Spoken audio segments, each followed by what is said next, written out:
पल्लव वंश द्रविड़ संस्कृति, स्थापत्य और दक्षिण भारतीय राजनीति का निर्माता।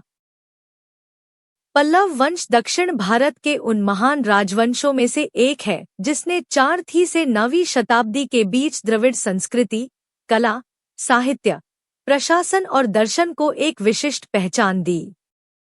कांचीपुरम इसकी राजधानी थी, एक ऐसा शहर जो पल्लवों के समय भारत के प्रमुख धार्मिक, शैक्षणिक और स्थापत्य केंद्र के रूप में उभरा।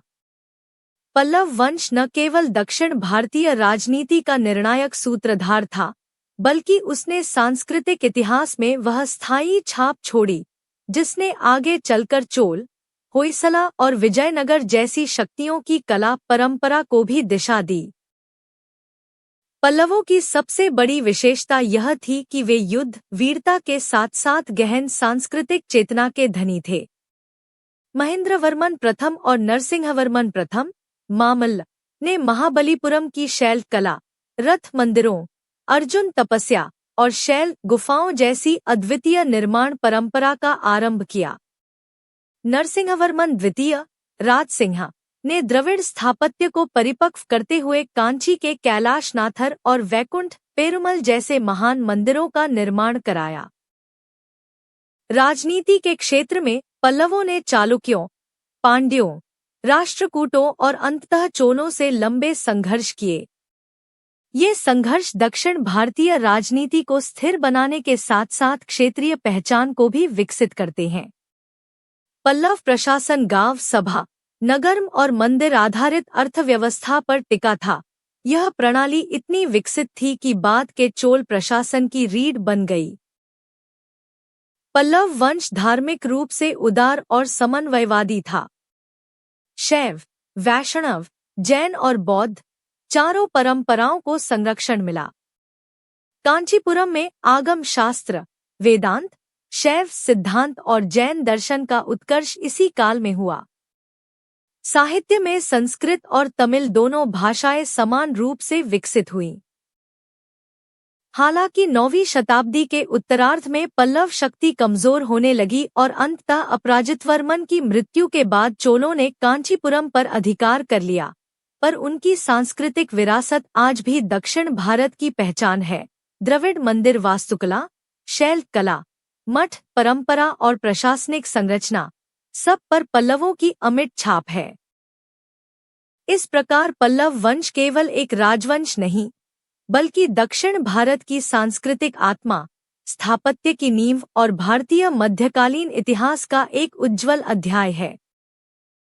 पल्लव इतिहास के साहित्यिक स्रोत, तमिल संस्कृत परंपरा का सम्मिश्रण। पल्लव इतिहास को समझने का सबसे सशक्त आधार उसका व्यापक साहित्य है, जिसमें तमिल और संस्कृत दोनों परंपराएं एक साथ मिलकर एक समृद्ध ऐतिहासिक चित्र प्रस्तुत करती हैं। पल्लव वंश दक्षिण भारत का वह राजवंश था जिसने द्रविड़ राजनीति और भारतीय कला संस्कृति के मध्य संवाद को एक नई दिशा दी। पल्लवों की विजय कथाएं, प्रशासनिक उपलब्धियां और सांस्कृतिक संरक्षण इन साहित्यिक स्रोतों में स्पष्ट रूप से उभरते हैं। तमिल साहित्य में पल्लवों का वर्णन प्रारंभिक संगम उत्तरकालीन कृतियों में मिलता है।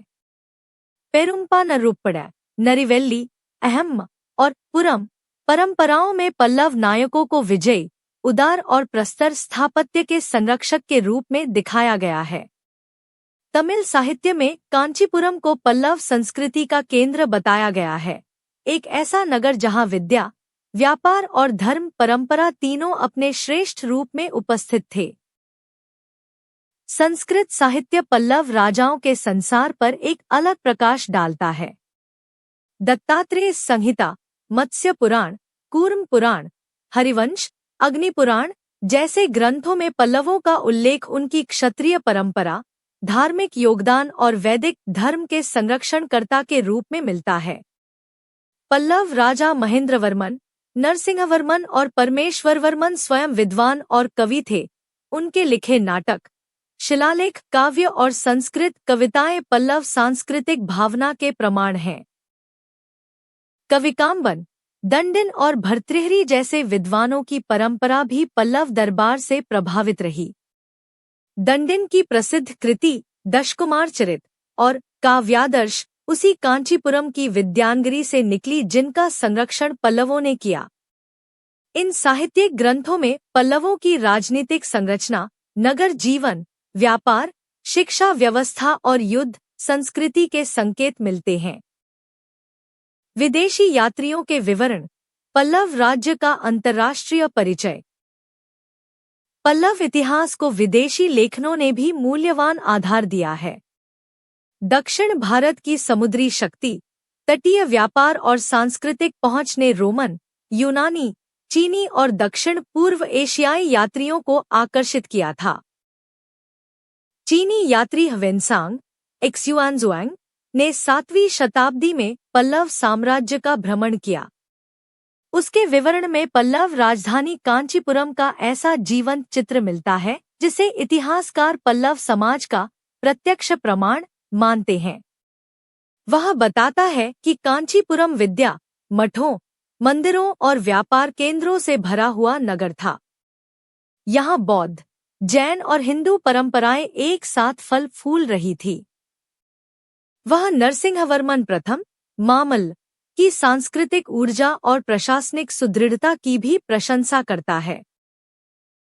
यूनानी रोमन लेखकों प्लिनी, टॉलेमी और पेरिप्लस लेखक ने पल्लव युग से पूर्व और पल्लव काल के दौरान दक्षिण भारत के समुद्री व्यापार का उल्लेख किया है। वे कांची तटीय व्यापार, मोती व्यापार, दालचीनी, हाथी दांत और रत्नों की व्यापक निर्यात परंपरा का जिक्र करते हैं। इससे पल्लव राज्य के आर्थिक वैभव और अंतर्राष्ट्रीय संबंधों का पता चलता है। अरबी यात्री सुलेमान और अल मसूदी ने भी दक्षिण भारत को व्यापार का स्वर्ण क्षेत्र बताया और पल्लव बंदरगाहों की समृद्धि का वर्णन किया। ये विदेशी स्रोत बताते हैं कि पल्लव काल केवल सांस्कृतिक उत्कर्ष का समय नहीं था, यह बाहरी दुनिया से राजनीतिक आर्थिक संवाद का भी महत्वपूर्ण युग था। पुरातात्विक स्रोत, पल्लव सभ्यता का ठोस, दृश्य और अमिट इतिहास। पल्लवों के इतिहास का सबसे प्रभावशाली और विश्व प्रशंसित स्रोत उसका पुरातात्विक साक्ष्य है। महाबलीपुरम, कांचीपुरम, तिरुवाल्लूर, तिरुवन्नमलाई, विलुपुरम और आंध्र तमिल सीमा क्षेत्रों में प्राप्त स्थापत्य अवशेष पल्लव कला के अनोखे प्रमाण हैं। पल्लवों ने भारतीय शैल कला को गुफाओं से रथ, मंदिरों और फिर विशाल द्रविड़ वास्तु परंपरा में बदलते हुए एक ऐतिहासिक संक्रमण प्रस्तुत किया। महेंद्रवर्मन प्रथम के गुफा मंदिर मंडकपट्टू, महेंद्रगिरी, कुंद्राथुर प्रथम द्रविड़ स्थापत्य की शुरुआत माने जाते हैं। ये गुफाएं केवल स्थापत्य उपलब्धि नहीं, बल्कि शिलालेखों के माध्यम से पल्लव प्रशासन, धर्म नीति, राजकीय घोषणाओं और सांस्कृतिक आदर्शों का भी महत्वपूर्ण प्रमाण है। नरसिंहवर्मन प्रथम, मामल्ल द्वारा निर्मित महाबलीपुरम के रथ मंदिर, अर्जुन तपस्या, महिषासुरमर्दिनी गुफा, कृष्णा मंडप और वारा गृह पल्लव कला का सुंदरतम प्रतिरूप है। इन स्थलों में पल्लव समाज की धार्मिक कल्पना, दृश्य कला, मूर्तिकला, यथार्थ और प्रतीक शास्त्र सब कुछ संगठित रूप में दिखाई देता है। नाथिक नुरमिंगल, कांचीपुरम के कैलासनाथर मंदिर, वैकुंठ पेरुमाल मंदिर, तिरुवरूर और तिरुनिमलाई के पत्थर मंदिर पल्लवों की स्थायी स्थापत्य कला के प्रमाण हैं।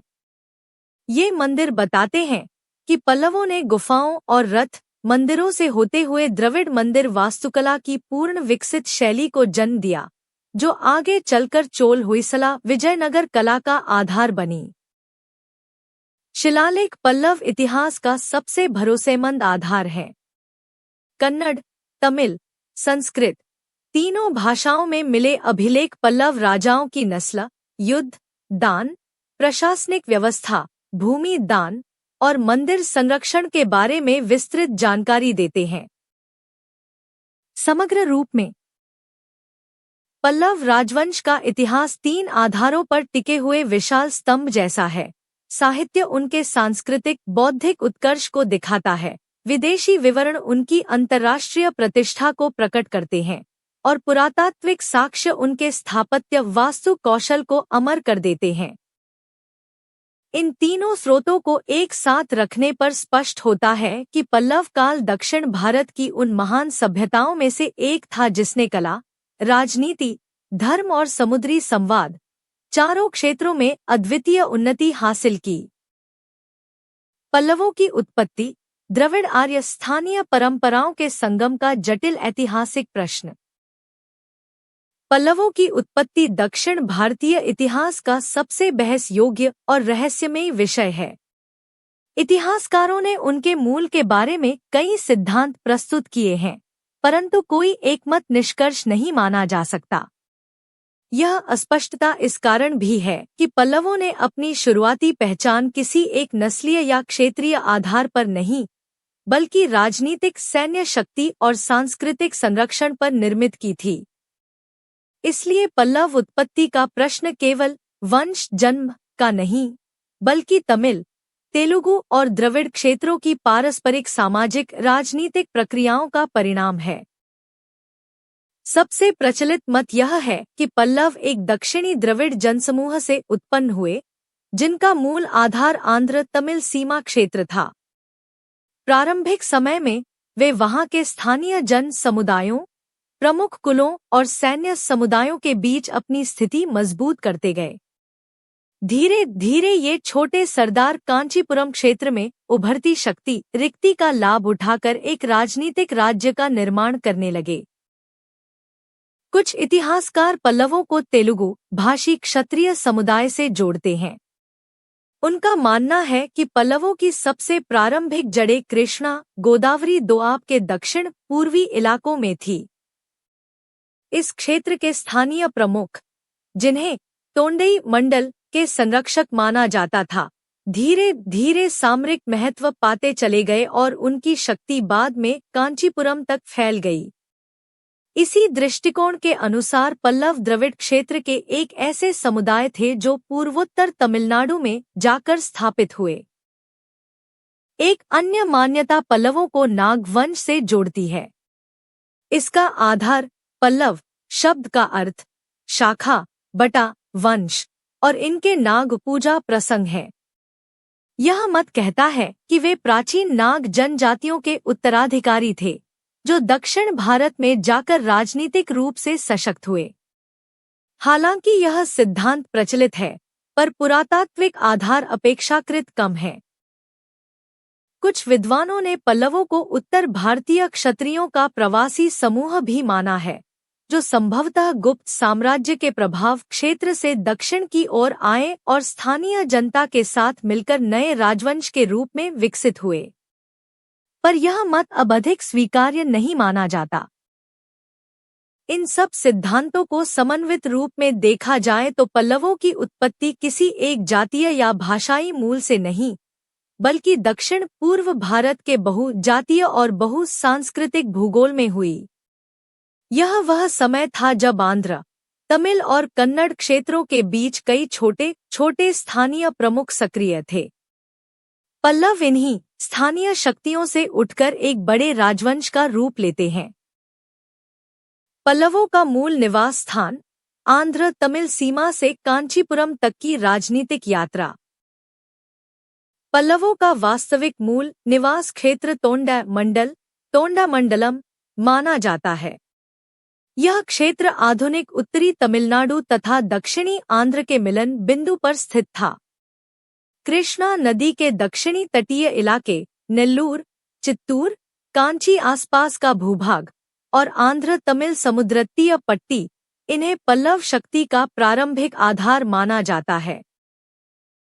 इस क्षेत्र की विशेषता यह थी कि यह उत्तर दक्षिण व्यापार मार्गों, तटीय बंदरगाहों और उपजाऊ मैदानी भूमि का संगम था।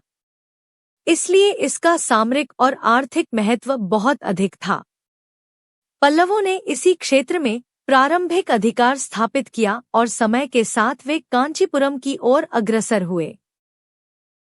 कांचीपुरम पल्लवों का सबसे महत्वपूर्ण राजनीतिक केंद्र बना। यहां पहुंचकर पल्लव एक स्थानीय प्रमुख, कुल से एक महान दक्षिण भारतीय शक्ति में बदल गए। कांचीपुरम न केवल राजनीतिक राजधानी थी, बल्कि व्यापार, मंदिर, संस्कृति, शिक्षा, संस्कृत विद्या और कला प्रतिष्ठा का महान केंद्र था।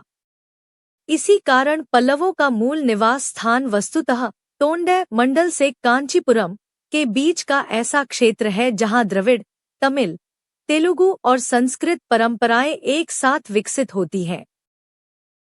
पुरातात्विक साक्ष्य, विशेषकर महाबलीपुरम और कांचीपुरम, पल्लवों की स्थायी जड़ों को इसी क्षेत्र में स्थापित करते हैं। प्रारंभिक पल्लव शासकों के शिलालेख भी मुख्यतः तमिलनाडु आंध्र सीमा पर मिले हैं, जिससे स्पष्ट होता है कि पल्लवों का वास्तविक मूल निवास स्थान इन दोनों सांस्कृतिक क्षेत्रों के मिलन बिंदु पर था। समग्र निष्कर्ष, पल्लवों की उत्पत्ति किसी एक जातीय, भाषिक या पौराणिक आधार पर निश्चित नहीं है। वे द्रविड़ दक्षिण का वह मिश्रित समुदाय थे जिन्होंने आंध्र तमिल सीमा, तोंडै मंडल और कांचीपुरम, इन तीन लौकिक सांस्कृतिक क्षेत्रों को आधार बनाकर एक महान ऐतिहासिक शक्ति का निर्माण किया। उनका मूल निवास स्थान दक्षिण पूर्व भारत का वही भूभाग है जहां आंध्र, तमिल और कन्नड़ संस्कृतियां परस्पर मिलती हैं। यही मिलन स्थल पल्लवों की पहचान का वास्तविक जन्म स्थान है। पल्लवों का प्रारंभिक राजनीतिक इतिहास, एक स्थानीय सत्ता से दक्षिण भारत की प्रमुख शक्ति बनने की प्रक्रिया। पल्लवों का प्रारंभिक राजनीतिक इतिहास दक्षिण भारत की उस परिवर्तनशील अवस्था का प्रतिनिधित्व करता है जब छोटे छोटे स्थानीय प्रमुख धीरे धीरे विस्तृत राज सत्ताओं में बदल रहे थे। पल्लव शुरू में कोई अत्यंत प्राचीन या मिथकीय वंश नहीं थे। वे आंध्र तमिल सीमा के स्थानीय सरदारों से उठकर सामरिक, आर्थिक और सांस्कृतिक अवसरों का उपयोग करते हुए कांचीपुरम जैसे महान नगर पर नियंत्रण स्थापित करने में सफल हुए। प्रारंभिक पल्लव इतिहास का महत्व इसी बात में है कि यह राजनीतिक शक्ति अनायास नहीं बनी। यह दक्षिण भारत के भू राजनीतिक परिवर्तनों, व्यापार मार्गों के पुनर्गठन, चोल चेर पांड्य संघर्षों और आंध्र क्षेत्र के शक्ति रिक्ति के परिप्रेक्ष्य में विकसित हुई। सबसे प्रारंभिक पल्लव शासकों का विवरण शिलालेखों में मिलता है। इस काल के शासक स्वयं को पल्लव, तोंडई मानिलम के स्वामी, भट्टारक और कांची का अधिपति जैसे सरल स्थानीय उपाधियों से संबोधित करते थे। इससे स्पष्ट है कि प्रारंभिक पल्लव वास्तव में तोंडामंडल, आधुनिक उत्तर तमिलनाडु और दक्षिणी आंध्र के स्थानीय सैन्य समुदाय के नेता थे। उनकी पहचान किसी बड़े साम्राज्य के शासक के रूप में नहीं, बल्कि एक उभरते हुए क्षेत्रीय शक्ति केंद्र के रूप में थी। इस काल में पल्लव राजनीति का सबसे महत्वपूर्ण पहलू था कांचीपुरम पर उनका क्रमिक अधिकार। कांची केवल सामरिक दृष्टि से नहीं, बल्कि व्यापार, शिक्षा, धर्म और संस्कृति के लिए भी एक अत्यंत प्रतिष्ठित नगर था। प्रारंभिक पल्लव शासकों ने धीरे धीरे इस नगर के निकटवर्ती क्षेत्रों को नियंत्रित करके आर्थिक और प्रशासनिक स्थिरता प्राप्त की। कांची का नियंत्रण ही पल्लव शक्ति का वास्तविक आधार बना। जब अन्य दक्षिणी शक्तियों, चोलों व पांड्यों की शक्ति तात्कालिक रूप से कमजोर हुई, पल्लवों ने इसी अवसर का लाभ उठाकर उत्तर तमिलनाडु में अपना राजनीतिक प्रभुत्व स्थापित किया। प्रारंभिक पल्लव शासकों में कुम्मरविष्णु, शिवस्क और सिंहवर्मन जैसे नाम उभर कर आते हैं। इन शासकों का राजनीतिक कार्यक्षेत्र सीमित था, पर उनकी महत्ता इसमें है कि उन्होंने पल्लव सत्ता की संस्थागत नींव रखी। भूमि दान, ब्राह्मण संरक्षण, मंदिर उपहार और स्थानीय प्रशासनिक ढांचे को मजबूत करना। इनके शिलालेख बताते हैं कि वे द्रविड़ परंपरा के साथ संस्कृत वैदिक संस्कृति को भी समर्थन देते थे। यह दोहरी परंपरा पल्लवों की पहचान का मूल आधार बनी।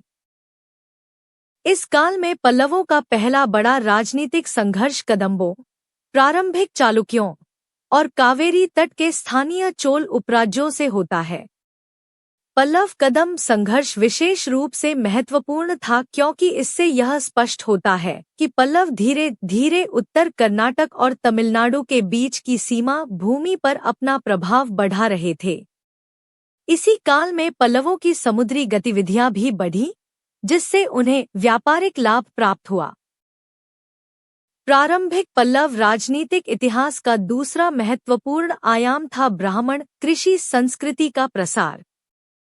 पल्लव शासक भूमि दान के द्वारा कृषि विस्तार को प्रोत्साहन देते थे, जिससे स्थानीय अर्थव्यवस्था विकसित हुई। इस प्रकार पल्लव राजनीति केवल युद्ध या विजय पर आधारित नहीं, बल्कि प्रशासनिक स्थिरता और कृषि आधारित अर्थव्यवस्था पर भी आधारित थी। प्रारंभिक पल्लव भूमि दान अभिलेख इस परिवर्तन के शक्तिशाली प्रमाण हैं। पल्लव राजनीतिक प्रतिष्ठा को सुदृढ़ बनाने में धर्म संस्कृति की भूमिका भी अत्यंत महत्वपूर्ण थी। इस काल के राजा जैन, बौद्ध और वैदिक तीनों परंपराओं को समर्थन देते थे। कांचीपुरम में बौद्ध मठ, जैन विहार और प्रारंभिक वैष्णव शैव केंद्र तीनों मौजूद थे। इस सांस्कृतिक समन्वय ने पल्लवों को सांस्कृतिक शासक की प्रतिष्ठा दी, जो आगे चलकर महेंद्रवर्मन और नरसिंहवर्मन के काल में अपने चरम पर पहुंची। समग्र रूप में देखा जाए तो पल्लवों का प्रारंभिक राजनीतिक इतिहास वह आधारभूत भूमि है जहां पल्लव शक्ति का बीज रोपा गया, एक स्थानीय द्रविड़ तेलुगु शक्ति से विकसित होकर कांचीपुरम केंद्रित एक संगठित राजनीतिक सत्ता में बदलने की प्रक्रिया। इस काल ने पल्लवों को भू सामरिक आधार, आर्थिक स्थिरता, सांस्कृतिक पहचान और प्रशासनिक ढांचा प्रदान किया। इसी नींव पर आगे चलकर पल्लव साम्राज्य दक्षिण भारत की सबसे महान शक्तियों में से एक बना।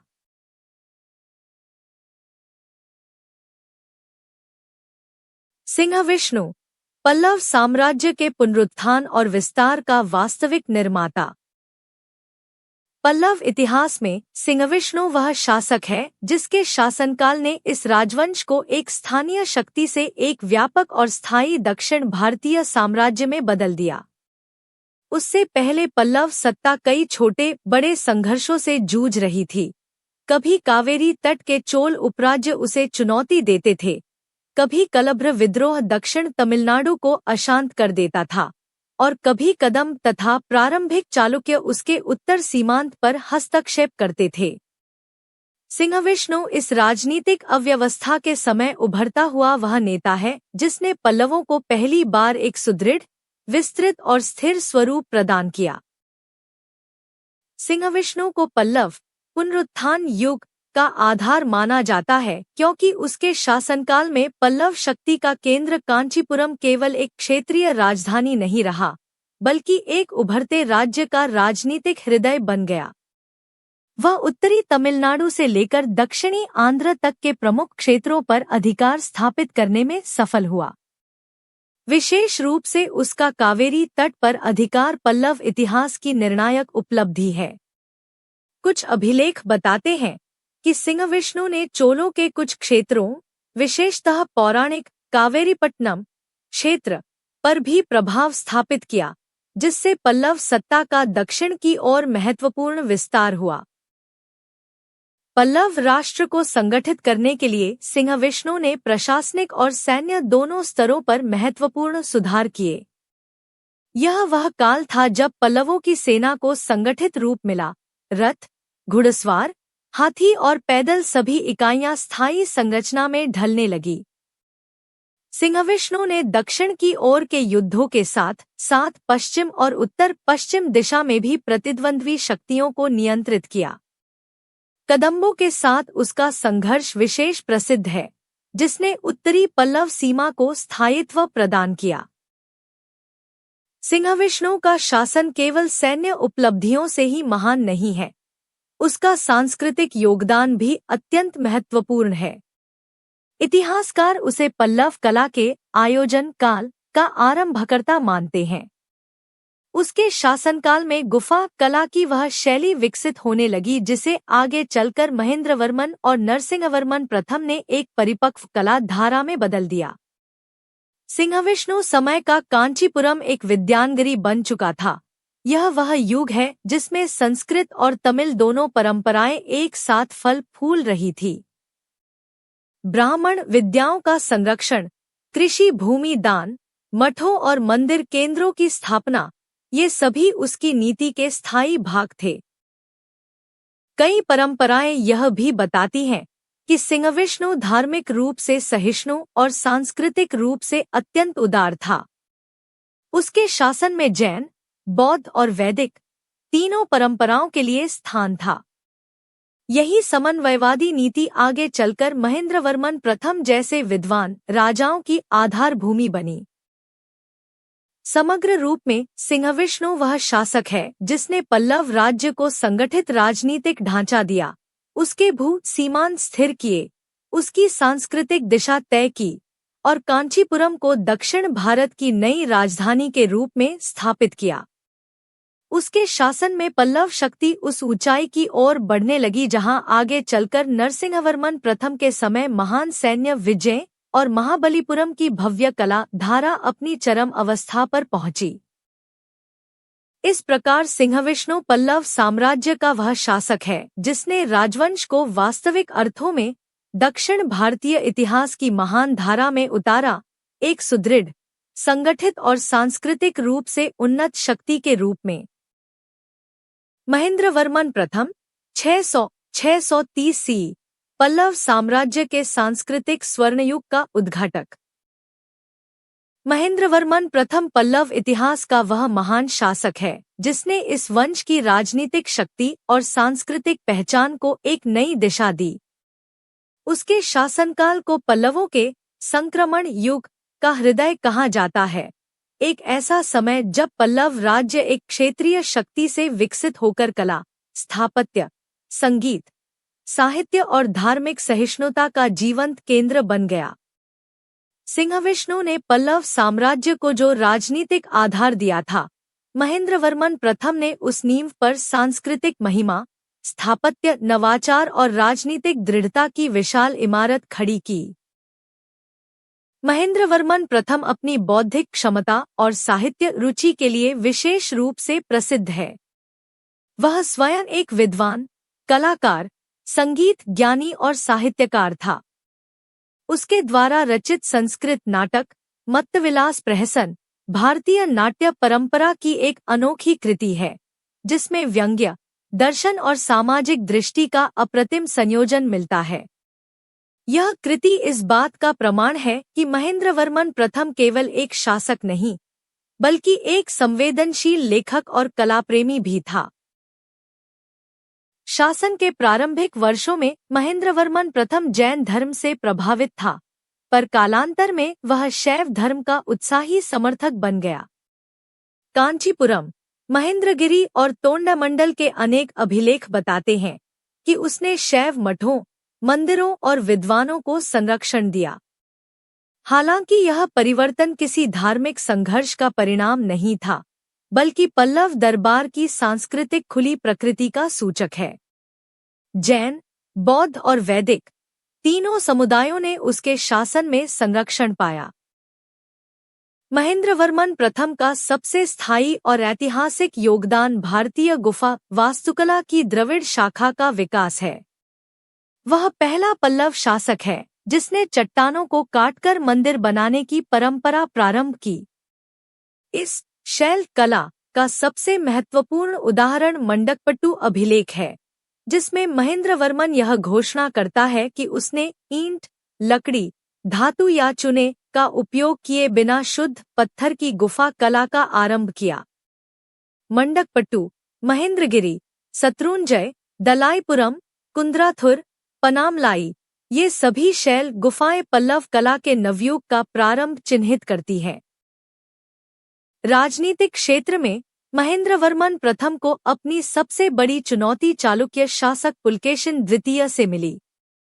यह पल्लव चालुक्य संघर्ष दक्षिण भारतीय इतिहास का प्रमुख अध्याय है। पुलकेशिन ने तोंडामंडल में प्रवेश करके पल्लव क्षेत्रों को चुनौती दी और एक चरण पर कांचीपुरम तक खतरा उत्पन्न किया।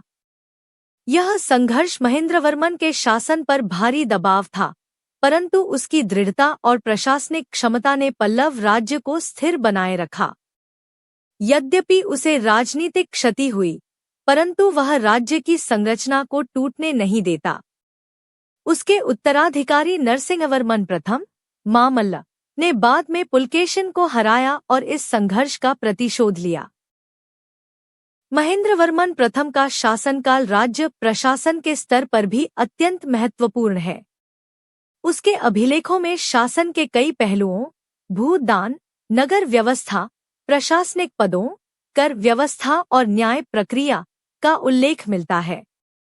वह एक ऐसा शासक था जिसने अपने साम्राज्य को केंद्रीकृत प्रशासन और स्थानीय स्वायत्तता दोनों के मिश्रण से चलाया।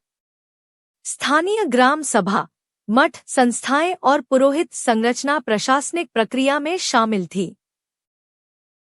महेंद्रवर्मन के शासनकाल में कांचीपुरम एक महान सांस्कृतिक राजधानी के रूप में विकसित हुई। यहाँ शिक्षा केंद्र, मठ, मंदिर, संगीत विद्यालय और कला संस्थान पल्लव सांस्कृतिक पहचान का आधार बने। यह वही कांचीपुरम है जिसे आगे चलकर दक्षिण का वाराणसी कहा जाता है। समग्र रूप में महेंद्रवर्मन प्रथम वह शासक है जिसने पल्लव साम्राज्य को एक सांस्कृतिक शक्ति में बदल दिया।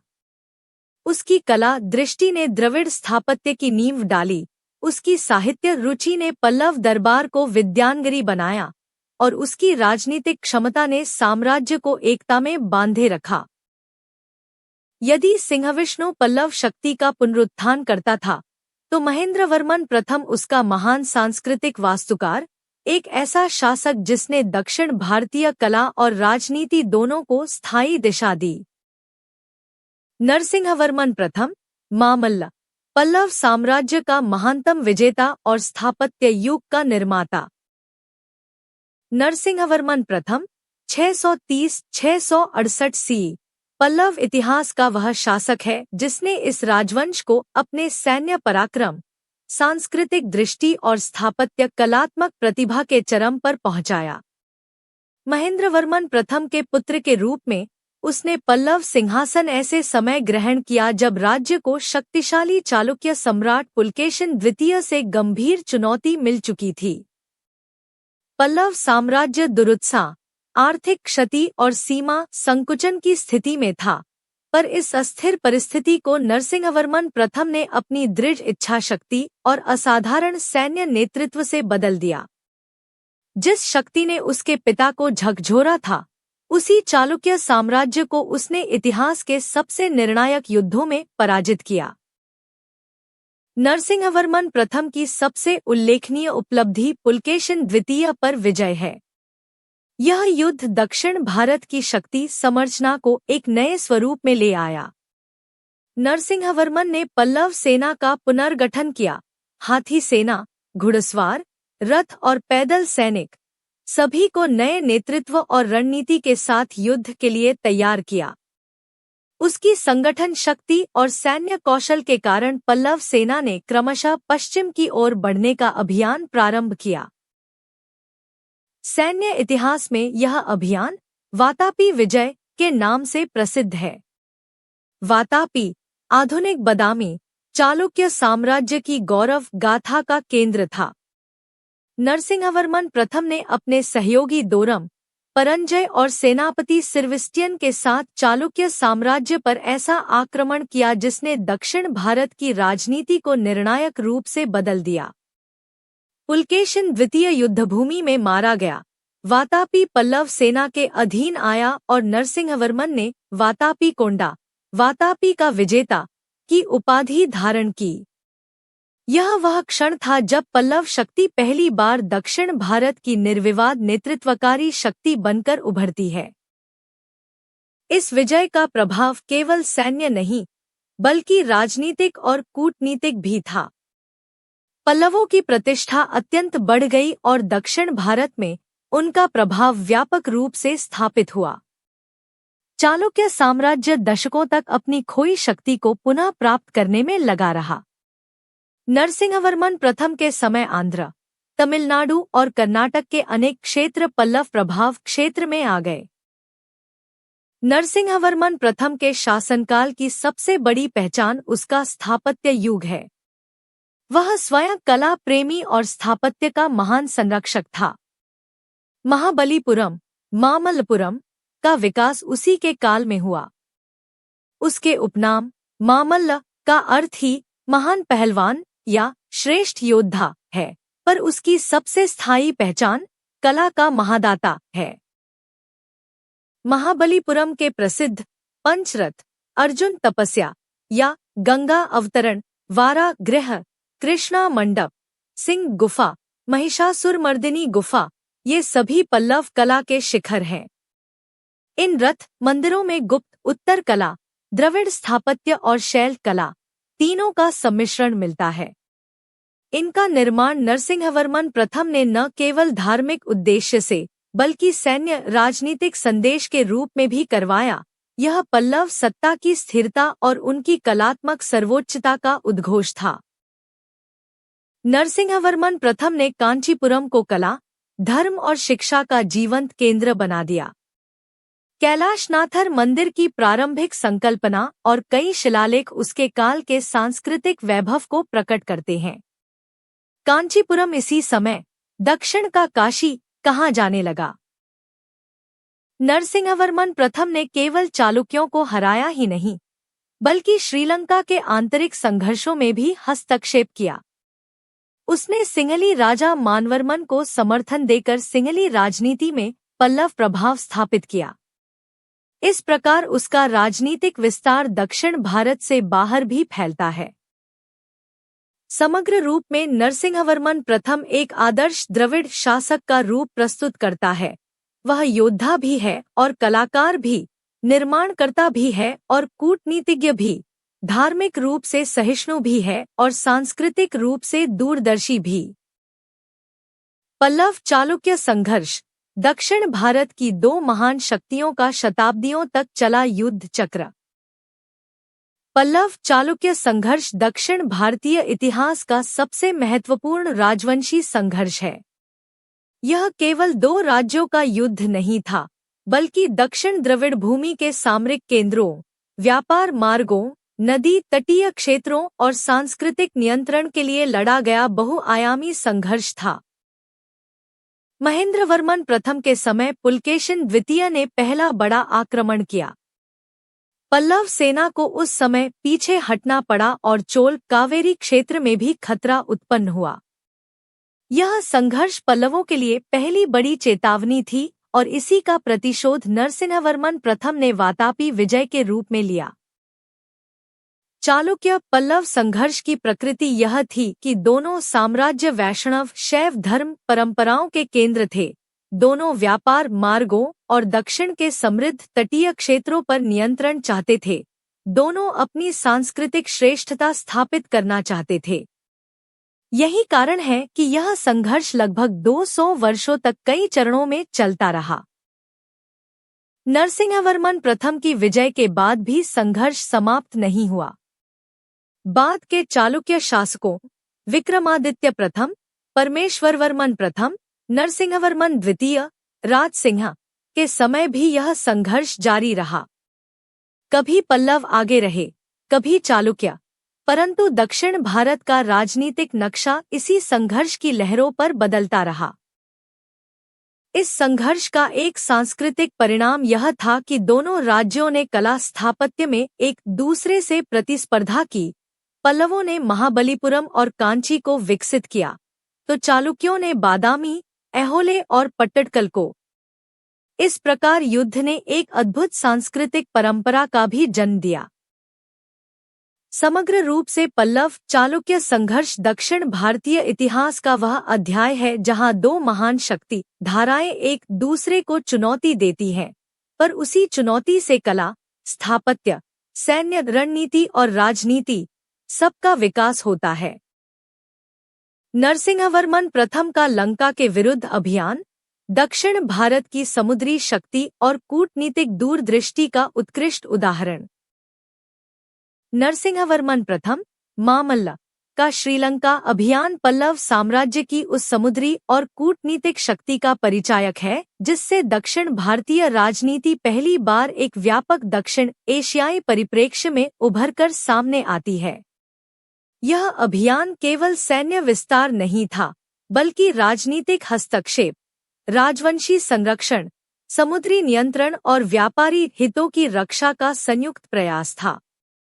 इस अभियान ने पल्लवों को हिंद महासागर की राजनीति में एक निर्णायक भूमिका दिलाई। इस अभियान का मूल कारण श्रीलंका की आंतरिक राजनीति थी। उस समय सिंहलद्वीप गृहयुद्ध और राज सिंहासन विवाद से जूझ रहा था। दो प्रमुख दावेदार मानवर्मन और काश्यप सत्ता संघर्ष में आमने सामने थे। काश्यप ने छल से सिंहासन हासिल कर लिया, जिसके बाद मानवर्मन को अपने जीवन की रक्षा और राजनीतिक समर्थन के लिए भारत भागना पड़ा। वह कांचीपुरम आया और पल्लव राजा नरसिंहवर्मन प्रथम से शरण तथा सहायता की याचना की। नरसिंहवर्मन प्रथम, जो पहले ही पल्लव चालुक्य संघर्ष में अपनी सैन्य प्रतिभा का प्रदर्शन कर चुका था, ने श्रीलंका की इस राजनीतिक स्थिति को केवल एक शरणार्थी सहायता का प्रश्न नहीं समझा। उसके सामने तीन प्रमुख हित थे। पहला, पल्लवों की समुद्री शक्ति और व्यापारी मार्गों की सुरक्षा। दूसरा, दक्षिण एशियाई समुद्री दुनिया में पल्लव प्रभाव को बढ़ाना। और तीसरा, श्रीलंका में एक अनुकूल शासक स्थापित करके हिंद महासागर क्षेत्र में अपनी प्रतिष्ठा को सुदृढ़ करना।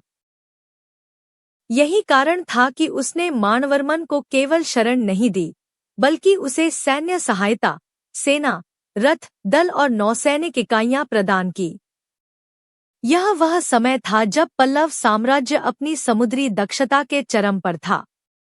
कावेरीपट्टनम, महाबलीपुरम और तोंडै तट के बंदरगाह भारतीय, रोमन, दक्षिण पूर्व एशियाई व्यापार के प्रमुख केंद्र थे। ऐसे में श्रीलंका पर प्रत्यक्ष प्रभाव पल्लवों के व्यापारी हितों को और भी मजबूत बनाता। सैन्य अभियान की शुरुआत कांचीपुरम से हुई। पल्लवों ने श्रीलंका के उत्तर पश्चिमी तट पर उतरकर काश्यप की सेना को कई चरणों में पराजित किया। यह केवल भूमि युद्ध नहीं था, पल्लव नौसेना ने समुद्री मार्गों पर नियंत्रण स्थापित किया, जिससे काश्यप के विरुद्ध मानवर्मन की स्थिति मजबूत होती गई। द्वीप के आंतरिक क्षेत्रों में पल्लव सेना ने पर्वतीय इलाकों तक तेजी से अभियान चलाया। अंततः काश्यप को पराजित होना पड़ा और मानवर्मन श्रीलंका के सिंहासन पर बैठाया गया। इस अभियान के दो अत्यंत महत्वपूर्ण प्रभाव दक्षिण एशियाई इतिहास में देखे जाते हैं। पहला, श्रीलंका में पल्लव अनुकूल शासन स्थापित हुआ, जिससे पल्लव साम्राज्य के लिए अनुकूल समुद्री संपर्क सुनिश्चित हुए।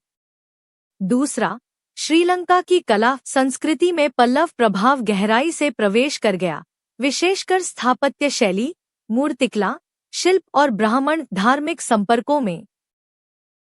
नरसिंहवर्मन का यह अभियान यह भी दर्शाता है कि पल्लव केवल स्थल शक्ति नहीं थे, वे हिंद महासागर की राजनीतिक आर्थिक संरचना के महत्वपूर्ण खिलाड़ी थे।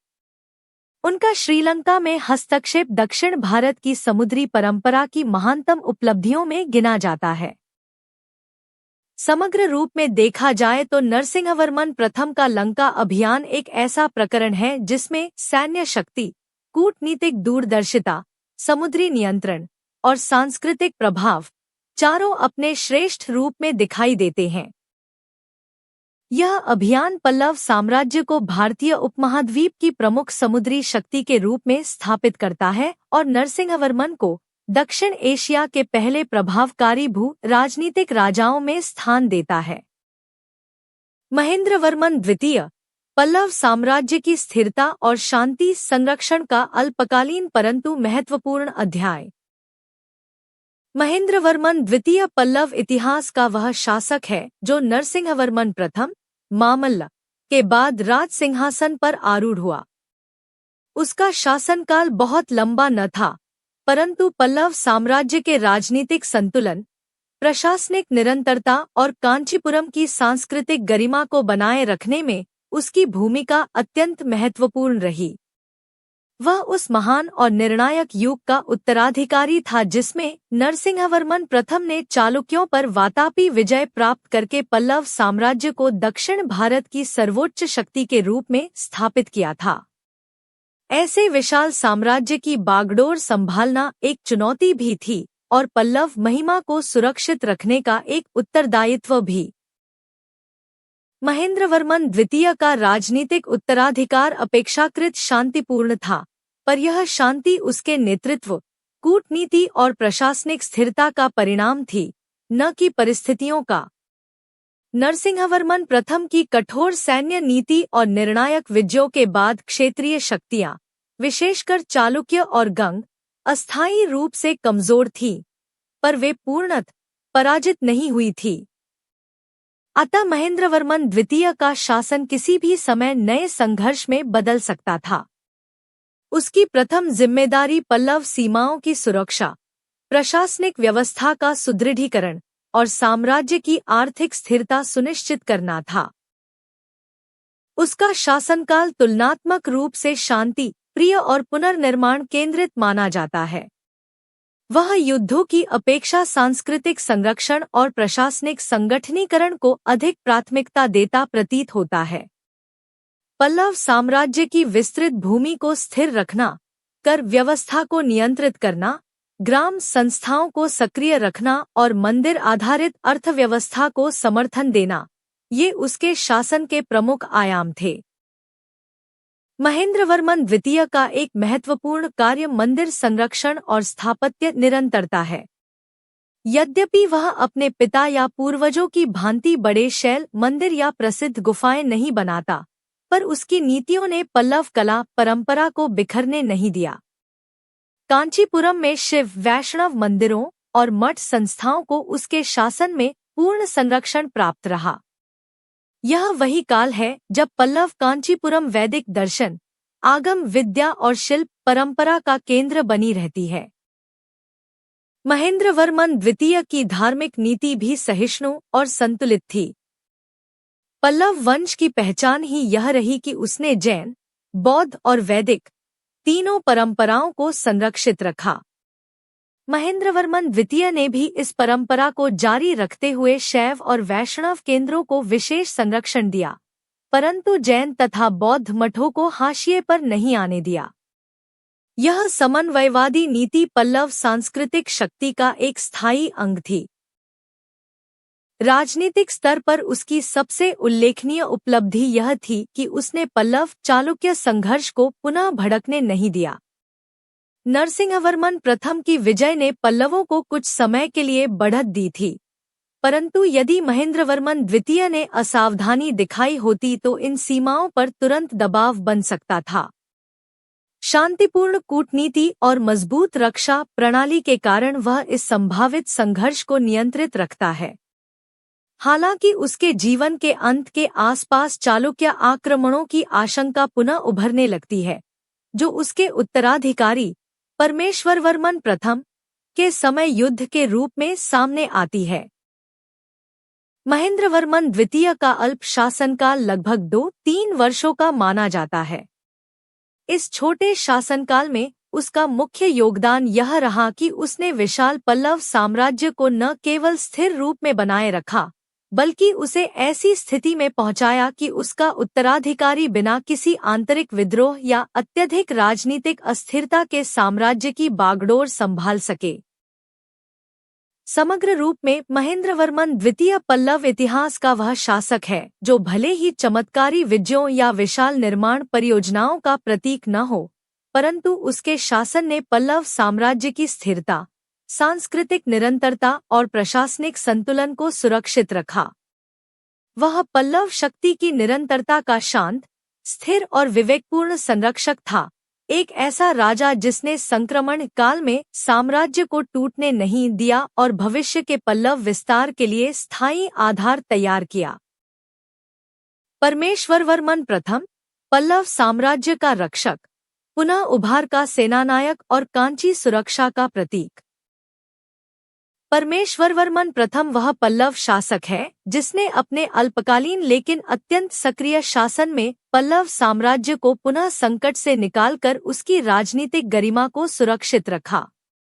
नरसिंहवर्मन प्रथम की शानदार विजय और महेंद्रवर्मन द्वितीय की शांतिपूर्ण स्थिरता के बीच पल्लव शक्ति को एक ऐसे नेतृत्व की आवश्यकता थी जो सैन्य साहस, त्वरित निर्णय क्षमता और कूटनीतिक कौशल तीनों में दक्ष हो। परमेश्वरवर्मन प्रथम ने इस भूमिका को अद्वितीय दक्षता से निभाया। उसके शासनकाल का सर्वाधिक महत्वपूर्ण पहलू था चालुक्यों का पुनः उदय और पल्लव चालुक्य संघर्ष का दूसरा चरण। वातापी की हार के बाद चालुक्य साम्राज्य अस्थायी रूप से दुर्बल पड़ा था, परंतु विक्रमादित्य प्रथम और उनके उत्तराधिकारियों ने पल्लवों के विरुद्ध अपनी शक्ति को पुनः संगठित किया। यह वह समय था जब पल्लव साम्राज्य को पश्चिम से भारी दबाव का सामना करना पड़ा। प्रारंभिक वर्ष से ही परमेश्वरवर्मन प्रथम युद्ध की परिस्थितियों में प्रवेश करता है। यह दर्शाता है कि उसने केवल साम्राज्य की रक्षा नहीं की, बल्कि रणभूमि को नेतृत्व का मुख्य क्षेत्र बनाया। चालुक्य सम्राट विक्रमादित्य प्रथम ने पल्लव साम्राज्य पर तीव्र आक्रमण किए। इस संघर्ष में तुंगल या तुंगभद्रा तट का युद्ध विशेष प्रसिद्ध है। परमेश्वरवर्मन प्रथम ने इस युद्ध में अद्भुत सैन्य कौशल दिखाया। उसके नेतृत्व में पल्लव सेना ने चालुक्यों की प्रगति को रोककर सीमा को सुरक्षित रखा। यद्यपि इस संघर्ष की प्रकृति उतनी निर्णायक नहीं थी जितनी नरसिंहवर्मन प्रथम के काल में वातापी विजय, परंतु यह उतना ही महत्वपूर्ण था, क्योंकि इस चरण का उद्देश्य विजय नहीं, बल्कि पल्लव शक्ति की रक्षा और कांची को सुरक्षित रखना था। उसका यह सैन्य साहस केवल युद्धों तक सीमित नहीं था। उसने पल्लव सेना को पुनः संगठित किया, सीमांत क्षेत्रों में प्रशासनिक नियंत्रण पुनः स्थापित किया और साम्राज्य के सैनिक ढांचे को मजबूत बनाया।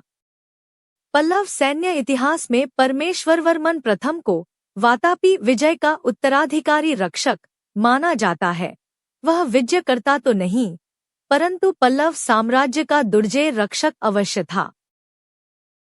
परमेश्वरवर्मन प्रथम की दूसरी महत्वपूर्ण उपलब्धि सांस्कृतिक और धार्मिक संरक्षण है। वह स्वयं कट्टर शैव भक्त था और उसने शैव मठों, मंदिरों तथा शैव सिद्धांत के विद्वानों को संरक्षण दिया। कांचीपुरम में शैव आगम परंपरा के संगठन में उसका योगदान उल्लेखनीय है। मंदिरों में नृत्य संगीत, त्रिपुंडी धारण, लिंग पूजा और पल्लव शैव स्थापत्य की परिपक्वता उसी के समय और भी गहरी हुई। परंतु इस शैव उत्साह के बावजूद वह सांस्कृतिक रूप से उदार था। बौद्ध और जैन परंपराओं के लिए दरवाजे खुले रहे तथा वैष्णव केंद्रों को भी संरक्षण मिला। यही पल्लव सांस्कृतिक सहिष्णुता की पहचान है। स्थापत्य क्षेत्र में परमेश्वरवर्मन प्रथम ने पल्लव कला की निरंतरता को बनाए रखा। यद्यपि उसका काल महाबलीपुरम स्तरीय शैल मंदिरों का पुनरावृत्ति नहीं देता, पर कांचीपुरम में वैदिक आगम परंपरा से जुड़े मंदिरों और धार्मिक संस्थानों की शक्ति कायम रहती है। उसके समय में पल्लव शिलालेखों में भाषा शैली और प्रशासनिक आदेशों की परिपक्वता दिखाई देती है, एक ऐसा संकेत कि वह केवल योद्धा नहीं, बल्कि एक स्थिर प्रशासन का भी निर्माता था। परमेश्वरवर्मन प्रथम की तीसरी प्रमुख उपलब्धि थी वो लोक कूटनीति जिसने पल्लव साम्राज्य को विनाशकारी संघर्षों से बचाए रखा। उसने गंग, पश्चिमी चालुक्य उपद्रवों और दक्षिण के स्थानीय सरदारों को संतुलित रूप से नियंत्रित किया। वह लड़ाई केवल सीमाओं पर नहीं, बल्कि कूटनीति के स्तर पर भी लड़ी गई। समग्र दृष्टि से परमेश्वरवर्मन प्रथम पल्लव इतिहास का वह शासक है जिसने पल्लव साम्राज्य को चालुक्यों के आक्रमणों से बचाया, पल्लव सैन्य संरचना को पुनर्जीवित किया, कांचीपुरम की धार्मिक सांस्कृतिक ऊर्जा को स्थिर रखा और अपने उत्तराधिकारी नरसिंहवर्मन द्वितीय राजसिंह के लिए एक मजबूत साम्राज्य छोड़ा। यदि नरसिंहवर्मन प्रथम पल्लवों का महान विजेता था, तो परमेश्वरवर्मन प्रथम उसका धैर्यवान रक्षक, वह शासक जिसने संघर्ष के युग में पल्लव साम्राज्य को डगमगाने नहीं दिया और उसे सुदृढ़ आधार पर बनाए रखा। नरसिंहवर्मन द्वितीय राजसिंह, पल्लव साम्राज्य का स्वर्ण स्थापत्य युग और कांचीपुरम का वैभव निर्माता।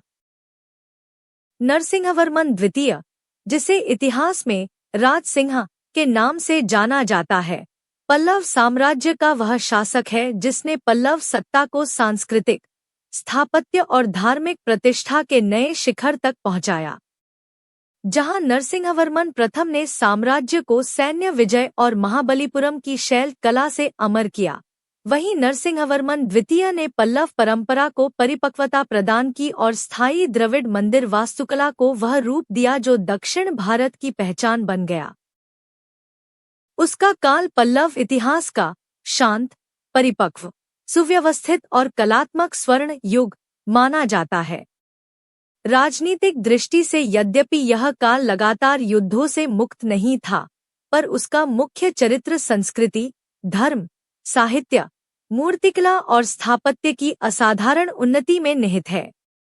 नरसिंहवर्मन द्वितीय वह राजा था जिसने पल्लव कला को गुफाओं और रथ मंदिरों से आगे बढ़ाकर विशाल, संगठित, योजनाबद्ध द्रविड़ मंदिर शैली में रूपांतरित किया।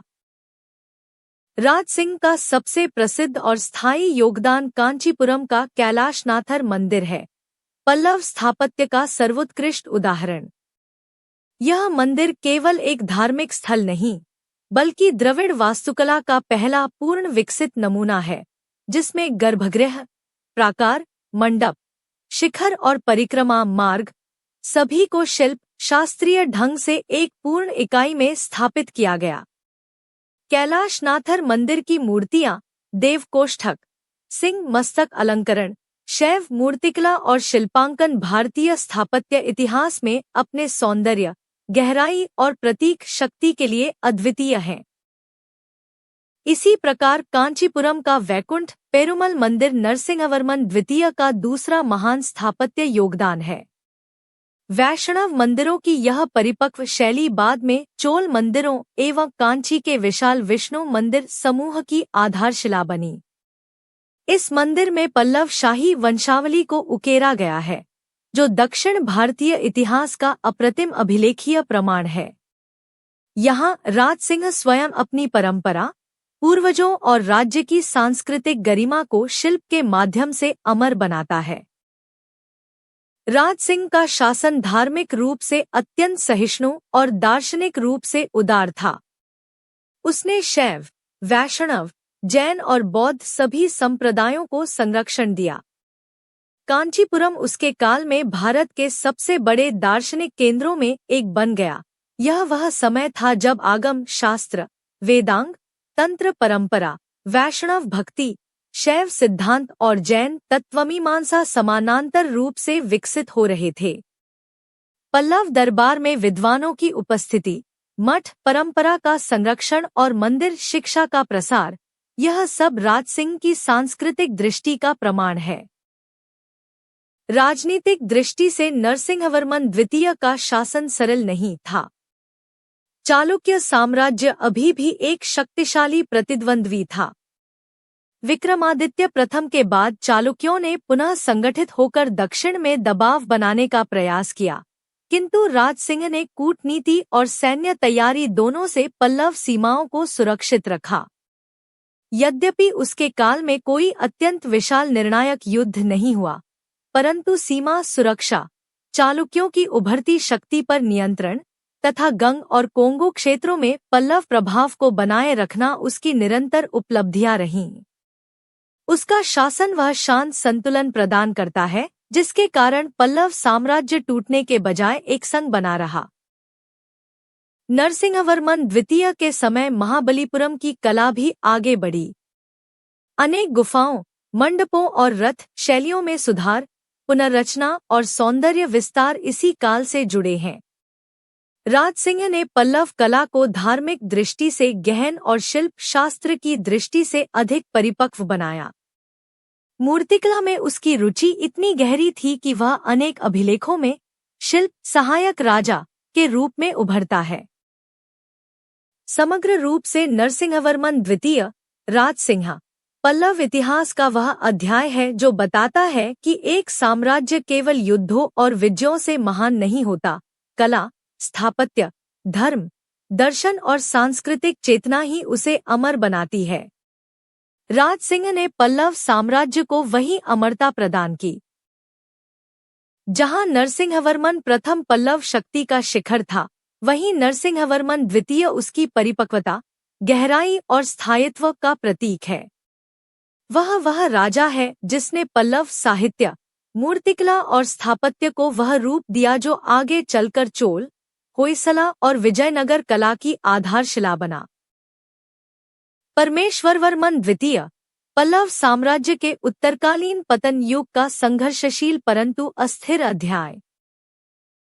परमेश्वरवर्मन द्वितीय पल्लव इतिहास का वह शासक है जिसका शासन उस काल में आता है जब पल्लव साम्राज्य अपने राजनीतिक उत्थान से नीचे की ओर झुकने लगा था। नरसिंहवर्मन द्वितीय राजसिंह के शानदार सांस्कृतिक स्थापत्य काल के बाद पल्लवों को कई चुनौतियों का सामना करना पड़ा। सीमाओं पर चालुक्यों का दबाव, आंतरिक प्रशासनिक कमजोरी, स्थानीय सरदारों की बढ़ती स्वायत्तता और दक्षिण में पांड्य तथा चोल शक्तियों का पुनरुत्थान। यही वह ऐतिहासिक पृष्ठभूमि है जिसमें परमेश्वरवर्मन द्वितीय का शासन प्रकट होता है। इसलिए उसके जीवन का महत्व न अपने विशाल निर्माण कार्यों में है, न किसी निर्णायक विजय में, बल्कि पल्लव साम्राज्य को पतन से बचाने की उसकी संघर्षशील पर कठिन यात्रा में है। परमेश्वरवर्मन द्वितीय का शासन एक ऐसे संक्रमण काल में था जब पल्लव शक्ति के पुराने स्तंभ कमजोर हो रहे थे। कांचीपुरम, जो कभी पल्लव साम्राज्य की उज्ज्वल राजधानी थी, धीरे धीरे चालुक्य पांड्य दबावों से प्रभावित हो रही थी। उत्तरी सीमाएं विक्रमादित्य द्वितीय के आक्रमणों से असुरक्षित थी, जबकि दक्षिण में मदुरै केंद्रित पांड्य शक्ति पुनः उभर रही थी। ऐसे में परमेश्वरवर्मन द्वितीय की प्राथमिक चुनौती केवल विस्तार नहीं, बल्कि साम्राज्य की रक्षा थी। राजनीतिक स्तर पर उसकी सबसे बड़ी चुनौती चालुक्य पल्लव संघर्ष का अंतिम चरण था। चालुक्य सम्राट विक्रमादित्य द्वितीय ने पल्लव क्षेत्रों पर लगातार दबाव बनाए रखा। कांचीपुरम, जो पल्लव गौरव का केंद्र था, अनेक बार चालुक्य आक्रमणों के खतरे में आया। परमेश्वरवर्मन द्वितीय ने कई बार इन आक्रमणों को रोका, पर वह आक्रामक सामरिक स्थिति हासिल नहीं कर पाया। यह वह समय था जब पल्लव सेना पहले की तुलना में कमजोर, विभाजित और कम संगठित हो चुकी थी। इतिहास में उल्लेख है कि चालुक्य सेना ने उसके शासनकाल में कांचीपुरम तक आक्रमण किए और पल्लव राज्य को भारी क्षति पहुंचाई। यद्यपि इन संघर्षों में परमेश्वरवर्मन द्वितीय ने साहस दिखाया, परंतु पल्लव सेना के पास वे संसाधन, जनशक्ति और रणनीतिक शक्ति नहीं थी जो नरसिंहवर्मन प्रथम के समय मौजूद थी। इस कारण उसका शासन आक्रमण निरोध पर अधिक और विस्तार पर कम केंद्रित रहा। परमेश्वरवर्मन द्वितीय की धार्मिक सांस्कृतिक नीतियां पल्लव परंपरा की निरंतरता बनाए रखती हैं। वह शैव धर्म का उत्साही संरक्षक था, पर उसकी धार्मिक नीति में वही सहिष्णुता दिखाई देती है जो प्रारंभिक पल्लव शासकों की विशेषता थी। उसने मंदिरों और मठों को संरक्षण दिया। अभिलेखों में धार्मिक दान एवं भूमि अनुदान के उल्लेख भी मिलते हैं, परंतु उसके शासनकाल में बड़े स्थापत्य परियोजनाएं बहुत कम दिखाई देती हैं, शायद साम्राज्य की राजनीतिक अस्थिरता और आर्थिक दबाव के कारण। उसका शासनकाल सांस्कृतिक पतन का नहीं, बल्कि सांस्कृतिक निरंतरता परंतु सीमित उत्पादकता का काल था। वह पल्लव परंपरा को जीवित रखने में सफल रहा, पर उसे विस्तारित नहीं कर पाया।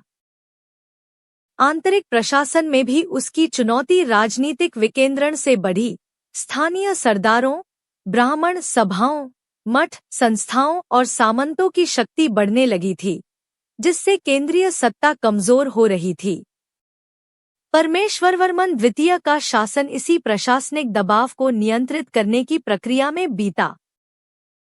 समग्र रूप में परमेश्वरवर्मन द्वितीय का काल पल्लव इतिहास में संघर्ष, रक्षा, राजनीतिक अस्थिरता और साम्राज्य को टूटने से बचाने के प्रयासों का काल है। वह उन शासकों में से है जो युद्ध विजयों से नहीं, बल्कि पतन युग के प्रतिरोध से पहचाने जाते हैं। यह वह शासक था जिसने पल्लव साम्राज्य को विक्रमादित्य द्वितीय की तीव्र चालुक्य आक्रामकता के बीच भी पूरी तरह नष्ट नहीं होने दिया और अपनी क्षमता के अनुरूप साम्राज्य की राजनीतिक पहचान को बनाए रखा। उसके बाद का पल्लव काल उत्तर पतन की ओर जाता है, परंतु परमेश्वरवर्मन द्वितीय इस पतन को धीमा करने में निर्णायक भूमिका निभाता है। नंदिवर्मन द्वितीय पल्लवों का उत्तरकालीन पुनरुत्थान, राजनीतिक पुनर्जीवन, सांस्कृतिक स्थायित्व और सबल राज्य संरचना का अंतिम महान अध्याय। नंदिवर्मन द्वितीय पल्लव साम्राज्य का वह महान शासक है जिसने पल्लवों की डगमगाती सत्ता को पुनः स्थिरता, प्रतिष्ठा और दिशा प्रदान की। चालुक्यों के तीव्र आक्रमणों, दक्षिण में पांड्य प्रभाव के उभार, आंतरिक राजनीतिक असंतोष और आर्थिक दबावों से घिरे पल्लव राज्य को यदि कोई शासक फिर से बना, बचा और मजबूत कर सका, तो वह नंदिवर्मन द्वितीय था। इसीलिए उसके शासनकाल को पल्लवों का उत्तरकालीन पुनरुत्थान कहा जाता है। नंदिवर्मन द्वितीय के सिंहासन ग्रहण की परिस्थितियां अत्यंत असामान्य थी। परमेश्वरवर्मन द्वितीय की मृत्यु के बाद पल्लव वंश में उत्तराधिकार का संकट पैदा हो गया। पल्लव मंत्रिमंडल और ब्राह्मण सभा ने वंश की शुचिता और योग्यता के आधार पर एक उपयुक्त शासक खोजने के लिए दिग्विजय परंपरा के अनुरूप विस्तृत खोज की। अंततः उन्हें एक युवा राजकुमार मिला, नंदिवर्मन, जो पूर्वी क्षेत्रों, कदाचित नंदिवर्मन कुल, एक संबद्ध शाखा से था और शैक्षणिक, धार्मिक तथा नैतिक योग्यता में श्रेष्ठ माना गया। इस प्रकार नंदिवर्मन द्वितीय का चयन वंशानुगत नहीं, बल्कि योग्यता आधारित था, जो पल्लव राजनीतिक इतिहास की एक अनोखी घटना है। सिंहासन पर बैठते ही नंदिवर्मन द्वितीय को साम्राज्य खंडित, अस्थिर और शत्रुओं से घिरे रूप में मिला। उत्तरी सीमाओं पर चालुक्य सम्राट विक्रमादित्य द्वितीय का दबाव बढ़ चुका था। कांचीपुरम कई बार आक्रमणों की चपेट में आ चुकी थी। दक्षिण में पांड्य उभर रहे थे और कावेरी तट का राजनीतिक संतुलन बदल रहा था। ऐसे समय में एक युवा, अनुभवहीन शासक के हाथों साम्राज्य आना स्वयं में चुनौती थी, पर नंदिवर्मन द्वितीय ने परिस्थितियों को बदलने का अद्भुत साहस दिखाया। उसका शासनकाल पल्लव सेना के पुनर्गठन से शुरू होता है। उसने पल्लव सैन्य संरचना की कमियों को समझकर नई व्यवस्था लागू की, स्थायी सैनिक समूहों का निर्माण, घुड़सवार और पैदल सेना में नए नेतृत्व का चयन, सीमा रक्षा इकाइयों का गठन और रणनीतिक मार्गों का सुदृढ़ीकरण। नंदिवर्मन द्वितीय की सैन्य नीति न केवल प्रतिक्रियात्मक थी, बल्कि दूरदर्शी भी। वह शत्रु के आक्रमण का इंतजार नहीं करता था, बल्कि स्वयं सीमांत क्षेत्रों में सुदृढ़ किलेबंदी और चौकियों के माध्यम से राजनीतिक स्थिति को नियंत्रित रखता था। उसके शासनकाल की सबसे प्रसिद्ध सैन्य घटना नंधलूर युद्ध और अन्य कई संघर्ष हैं, जिनमें उसने चालुक्यों के आक्रमणों को नियंत्रित किया और पल्लव सीमाओं को स्थिर बनाया। यद्यपि वह पुलकेशिन या विक्रमादित्य जैसे चालुक्य सम्राटों को निर्णायक रूप से पराजित नहीं कर सका, पर उसने पल्लव राज्य को बचाए रखा और यह उपलब्धि उस पतनशील राजनीतिक काल में अत्यंत महत्वपूर्ण थी। पांड्यों के विरुद्ध भी उसकी नीति संतुलित थी, कभी शत्रुता, कभी समझौता, जिससे तमिलनाडु का राजनीतिक संतुलन नियंत्रित रहा। नंदिवर्मन द्वितीय केवल युद्ध नीति में ही नहीं, बल्कि सांस्कृतिक और धार्मिक संरक्षण में भी अद्वितीय था।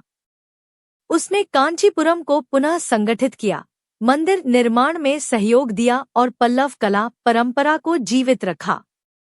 यद्यपि उसके काल में कैलाशनाथर या वैकुंठ पेरुमल जैसे भव्य मंदिर नहीं बने, पर वह अनेक छोटे मंदिरों, मठ, संस्थानों, ब्राह्मण सभाओं और विहार व्यवस्था का संगठित संरक्षक था। उसके शासनकाल में तमिल और संस्कृत दोनों काव्य धाराओं को संरक्षण मिला। शैव सिद्धांत, वैष्णव आगम, वेदांत और सांख्य मीमांसा ये सभी कांचीपुरम में समांतर रूप से विकसित हुए। नंदिवर्मन द्वितीय की धार्मिक नीति सहिष्णु और संतुलित थी। उसने शैव और वैष्णव मठों के साथ जैन और बौद्ध केंद्रों को भी संरक्षण दिया।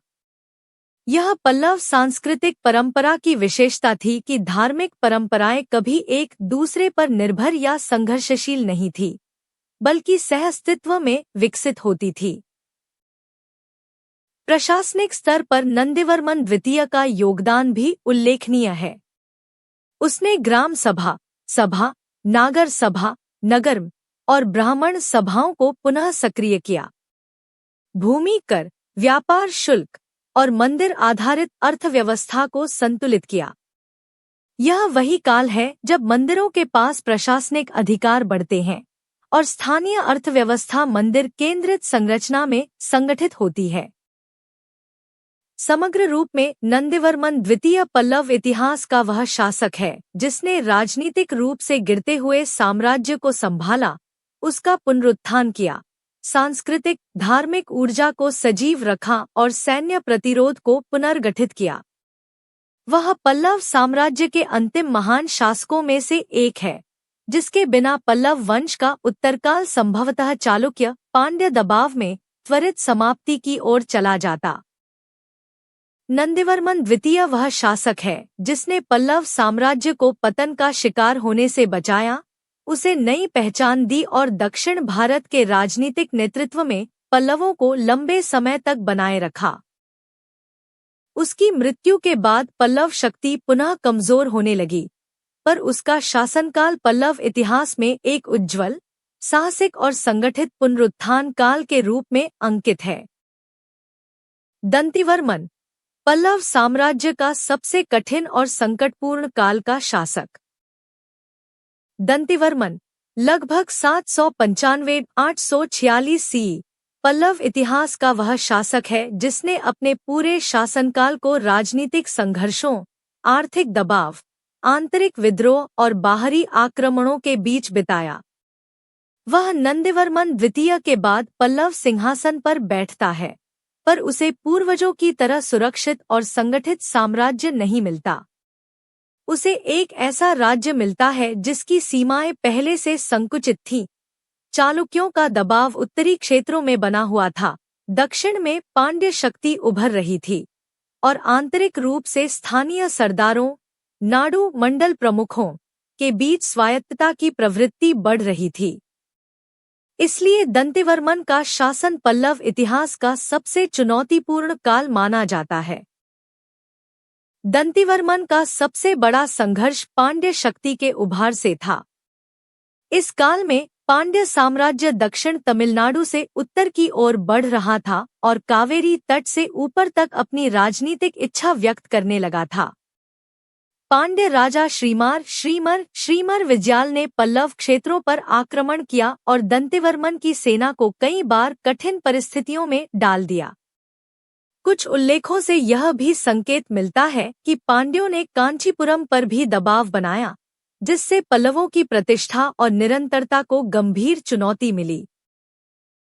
उत्तरी सीमाओं पर पल्लवों को राष्ट्रकूट हस्तक्षेप का सामना करना पड़ा। धर्मपाल गोविंद अमोघवर्ष जैसे राष्ट्रकूट सम्राट दक्षिण के व्यापार मार्गों और मंदिर संपदा पर अधिकार चाहते थे और पल्लव साम्राज्य इस महाशक्ति के बीच दबाव में आ गया था।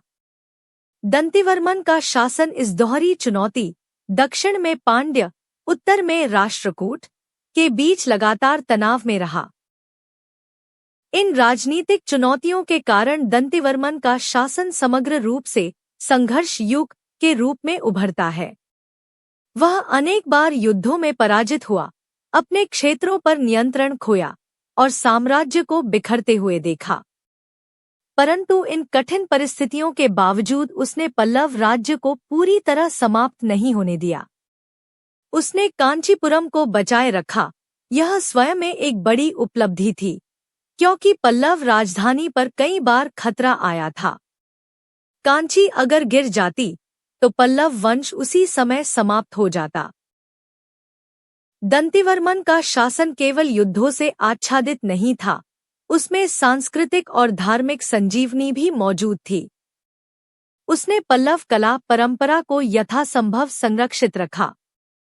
यद्यपि उसके काल में बड़े मंदिर नहीं बने, पर छोटे मंदिरों, शैव मठों, जैन केंद्रों और स्थानीय ब्राह्मण सभाओं को संरक्षण मिलता रहा।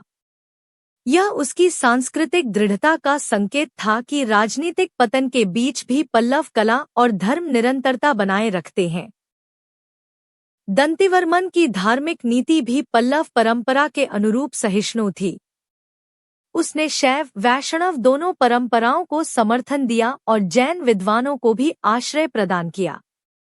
उसके समय में कांचीपुरम में आगम शास्त्र, शैव सिद्धांत और वैष्णव पंचरत्न परंपरा आगे बढ़ती रही, भले ही राजनीतिक परिस्थितियां अनुकूल न हों।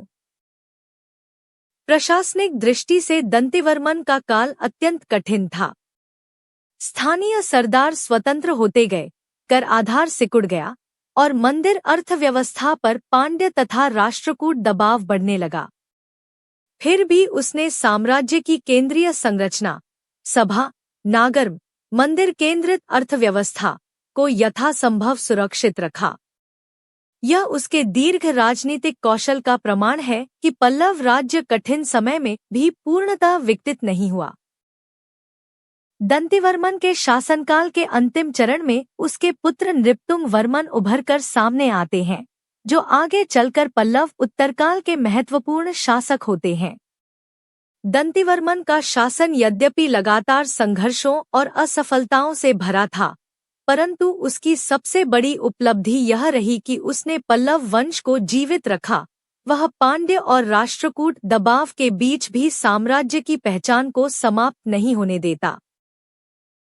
समग्र रूप में दंतिवर्मन एक ऐसा शासक है जिसकी महानता उसकी विजय कथाओं में नहीं, बल्कि उसके धैर्य और प्रतिरोध में निहित है। वह पल्लवों के सबसे संकटपूर्ण काल का नेता था, जिसने अपने प्रयासों से पल्लव साम्राज्य का पूर्ण पतन टाल दिया। यदि नरसिंहवर्मन प्रथम पल्लवों का महान विजेता था, नंदिवर्मन द्वितीय उनका पुनरुत्थान करता, तो दंतिवर्मन वह शासक है जिसने असह्य कठिनाइयों के बीच भी पल्लव वंश को जीवित रखा। नंदिवर्मन तृतीय, पल्लव साम्राज्य के अंतिम शक्तिशाली शासक और पुनः स्थिरीकरण का प्रयास। नंदिवर्मन तृतीय पल्लव साम्राज्य के उत्तरकाल का वह शासक है जिसने पितृ सत्ता दंतिवर्मन से विरासत में प्राप्त लगभग बिखरे हुए साम्राज्य को फिर से संगठित करने की भरपूर कोशिश की। उसका शासनकाल पल्लव इतिहास का अंतिम ऊर्जावान और प्रगतिशील चरण था। यद्यपि साम्राज्य पहले की तरह विशाल या शक्तिशाली नहीं रहा था, पर नंदिवर्मन तृतीय ने जिस दृढ़ता से पल्लव शक्ति को पुनः उभारने का प्रयास किया, उससे वह पल्लव उत्तरकाल का सर्वाधिक सक्षम और योग्यता संपन्न शासक माना जाता है। दंतिवर्मन के लंबे और संघर्षपूर्ण शासन के बाद जब नंदिवर्मन तृतीय सत्ता में आया, तब साम्राज्य गहरे राजनीतिक संकटों से घिरा हुआ था। पांड्य अपना उत्कर्ष प्राप्त कर रहे थे, राष्ट्रकूट दक्षिण की ओर बढ़ रहे थे और स्थानीय सरदार पल्लव केंद्रीय सत्ता की कमजोरी का लाभ उठा रहे थे। नंदिवर्मन तृतीय का शासन इसी दबाव और अव्यवस्था के बीच आरंभ होता है। उसके सामने सबसे बड़ी चुनौती थी पल्लव साम्राज्य की पुनर्स्थापना, उसकी प्रतिष्ठा को पुनः खड़ा करना और कांचीपुरम की सत्ता को मजबूत करना। नंदिवर्मन तृतीय का सबसे उल्लेखनीय कार्य था सैन्य पुनर्गठन और बाहरी आक्रमणों पर प्रभावी नियंत्रण। उसने अपने पिता के विपरीत एक अधिक आक्रामक और साहसी नीति अपनाई। वह केवल राज्य रक्षा तक सीमित नहीं रहा, बल्कि उसने पांड्यों और राष्ट्रकूटों के विरुद्ध सामरिक रणनीतिक प्रतिरोध विकसित किया। ऐतिहासिक साक्ष्यों से ज्ञात होता है कि नंदिवर्मन तृतीय ने पांड्य साम्राज्य के विरुद्ध कई सफल युद्ध किए और पल्लव प्रतिष्ठा को दक्षिणी तमिल क्षेत्र में पुनः स्थापित किया। उसके विरुद्ध पांड्य राजा वरागुण II एक शक्तिशाली शत्रु के रूप में उभरा था। दोनों के बीच कावेरी तट और उत्तरी तमिलनाडु के लिए संघर्ष हुआ, जिसमें नंदिवर्मन तृतीय ने एक निर्णायक संतुलन स्थापित किया। हालांकि वह पांड्यों को पूर्णतः परास्त नहीं कर सका, पर उसने पांड्य अग्रगमन को रोक दिया, जो उसके शासनकाल की सबसे महत्वपूर्ण राजनीतिक उपलब्धि है। उत्तरी दिशा में राष्ट्रकूटों का दबाव बढ़ रहा था, विशेषतः अमोघ वर्ष आय के समय। परंतु नंदिवर्मन तृतीय ने कूटनीति, सैन्य तैयारी और सामरिक संधियों के माध्यम से राष्ट्रकूट प्रभाव को सीमित रखा।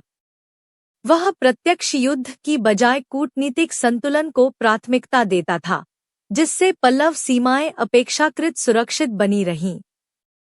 यह उसके राजनीतिक परिपक्वता का प्रमाण है कि उसने दो शक्तिशाली शत्रुओं, पांड्य और राष्ट्रकूट, के बीच पल्लव हितों की रक्षा की। सांस्कृतिक दृष्टि से नंदिवर्मन तृतीय का शासन अत्यंत महत्वपूर्ण है। उसने मंदिरों, मठों, शैव वैष्णव केंद्रों और आगमिक परंपराओं को संरक्षण दिया। यह वही काल है जिसमें पल्लव स्थापत्य धीरे धीरे चोल शैली में परिवर्तित होने लगा था। नंदिवर्मन तृतीय ने मंदिर निर्माण की परंपरा को जारी रखा, यद्यपि उसके समय के विशाल स्थापत्य महाबलीपुरम या कैलाशनाथर मंदिर की ऊंचाइयों तक नहीं पहुंच सके। परंतु उसके शासन में कई स्थानीय मंदिर, मंडप, गोपुर आधार और अभिलेखीय शिलालेख निर्मित हुए, जो पल्लव उत्तरकालीन कला के आधारभूत साक्ष्य हैं। उसकी धार्मिक नीति पल्लव परंपरा के अनुरूप समन्वयवादी थी। उसने शैव धर्म को विशेष संरक्षण दिया, परंतु वैष्णव, जैन और बौद्ध केंद्रों को भी संरक्षण दिया। कांचीपुरम उसके शासन में दक्षिण भारत के प्रमुख दार्शनिक आध्यात्मिक केंद्रों में बना रहा। आगम शास्त्र, वेदांत और शैव सिद्धांत की चर्चा और मठ परंपरा की गतिविधियां इसी दौर में स्थिरता पाती हैं। प्रशासनिक दृष्टि से नंदिवर्मन तृतीय का कार्य अत्यंत प्रशंसनीय है। उसने दंतिवर्मन के समय कमजोर हुई पंचायत संस्थाओं, नाडु व्यवस्थाओं और मंदिर अर्थव्यवस्था को पुनः सशक्त किया। भूमि दान की नीति को सुव्यवस्थित किया गया, व्यापार करों का पुनर्गठन हुआ और ग्राम सभा तथा नगर्म की संस्था को पुनर्जीवित किया गया। यह उसके प्रशासनिक दूरदर्शिता का प्रमाण है कि पल्लव साम्राज्य पुनः एक संगठित राजनीतिक इकाई के रूप में खड़ा हुआ। समग्र रूप में नंदिवर्मन तृतीय वह शासक है जिसने पल्लव साम्राज्य को पुनः जीवित करने का महान प्रयास किया। उसने युद्ध साहस भी दिखाया, कूटनीति भी और सांस्कृतिक निरंतरता भी। भले ही वह पल्लवों को पूर्ण पुनरुत्थान नहीं दे पाया, लेकिन उसने पतन को रोका, साम्राज्य को स्थिर किया और पल्लव इतिहास के अंतिम महान अध्याय की रचना की। यदि नरसिंहवर्मन द्वितीय पल्लव स्थापत्य का शिखर था और नंदिवर्मन द्वितीय पल्लव पुनरुत्थान का आधार, तो नंदिवर्मन तृतीय पल्लव साम्राज्य का अंतिम मजबूत स्तंभ था, एक ऐसा शासक जिसने इतिहास के सबसे कठिन युग में भी पल्लव शक्ति को जीवित रखा। नृपतुंग वर्मन, पल्लव साम्राज्य के उत्तरकाल का विद्वान शासक, कांची का संरक्षक और सांस्कृतिक निरंतरता का प्रतीक। नृपतुंग वर्मन पल्लव साम्राज्य के उत्तरकालीन इतिहास का वह शासक है जो दंतिवर्मन का उत्तराधिकारी था और जिसने राजनीतिक संघर्षों से थके हुए पल्लव राज्य को सांस्कृतिक स्थिरता, आंशिक राजनीतिक पुनर्गठन और कांचीपुरम की गरिमा को बनाए रखने की महत्वपूर्ण भूमिका निभाई। उसका शासन न तो महान विजयों से भरा था, न ही विशाल निर्माण गतिविधियों से, परंतु उसकी शक्ति शासन के उस शांत, विवेकपूर्ण और सांस्कृतिक रूप से परिपक्व नेतृत्व में निहित थी जिसने पल्लव साम्राज्य को बिखरने से बचाया। नृपतुंग वर्मन का उदय दंतिवर्मन के लंबे एवं संघर्षपूर्ण काल के बाद होता है। दंतिवर्मन ने पल्लव साम्राज्य को राष्ट्रकूटों और पांड्यों के कठोर आक्रमणों के बीच किसी तरह जीवित रखा था। इसलिए जब नृपतुंग वर्मन सिंहासन पर बैठता है, तब राज्य आर्थिक रूप से कमजोर, प्रशासनिक रूप से ढीला और सैनिक दृष्टि से असंगठित था। नृपतुंग वर्मन की पहली चुनौती इसी बिखराव को रोकना थी। उसका शासनकाल राजनीतिक दृष्टि से काफी जटिल रहा। दक्षिण में पांड्य शक्ति बहुत मजबूत हो चुकी थी, विशेष रूप से वरागुण टू और मारन टू के काल में। पांड्यों ने कावेरी तट और उत्तरी तमिल क्षेत्र में अपना प्रभाव बढ़ा लिया था, जिससे पल्लव सत्ता पर निरंतर दबाव बना रहता था। नृपतुंग वर्मन के समय में पांड्य पल्लव संघर्ष कई बार हुआ, और यद्यपि पल्लव सेना निर्णायक विजय नहीं हासिल कर पाती, पर वह पांड्यों के अग्रगमन को रोकती अवश्य रही। इसका श्रेय नृपतुंग वर्मन की सैन्य दूरदर्शिता और उसके सामरिक संतुलन को दिया जाता है। उत्तरी दिशा में राष्ट्रकूट साम्राज्य भी पल्लवों के लिए एक गंभीर चुनौती था। अमोघ वर्ष आए और उसके उत्तराधिकारियों के काल में राष्ट्रकूट शक्ति दक्षिण में गहरी पैठ बना रही थी। नृपतुंग वर्मन ने राष्ट्रकूटों से प्रत्यक्ष युद्ध कम किए और अधिकतर कूटनीतिक संतुलन का सहारा लिया। यह उसकी राजनीतिक परिपक्वता का संकेत है।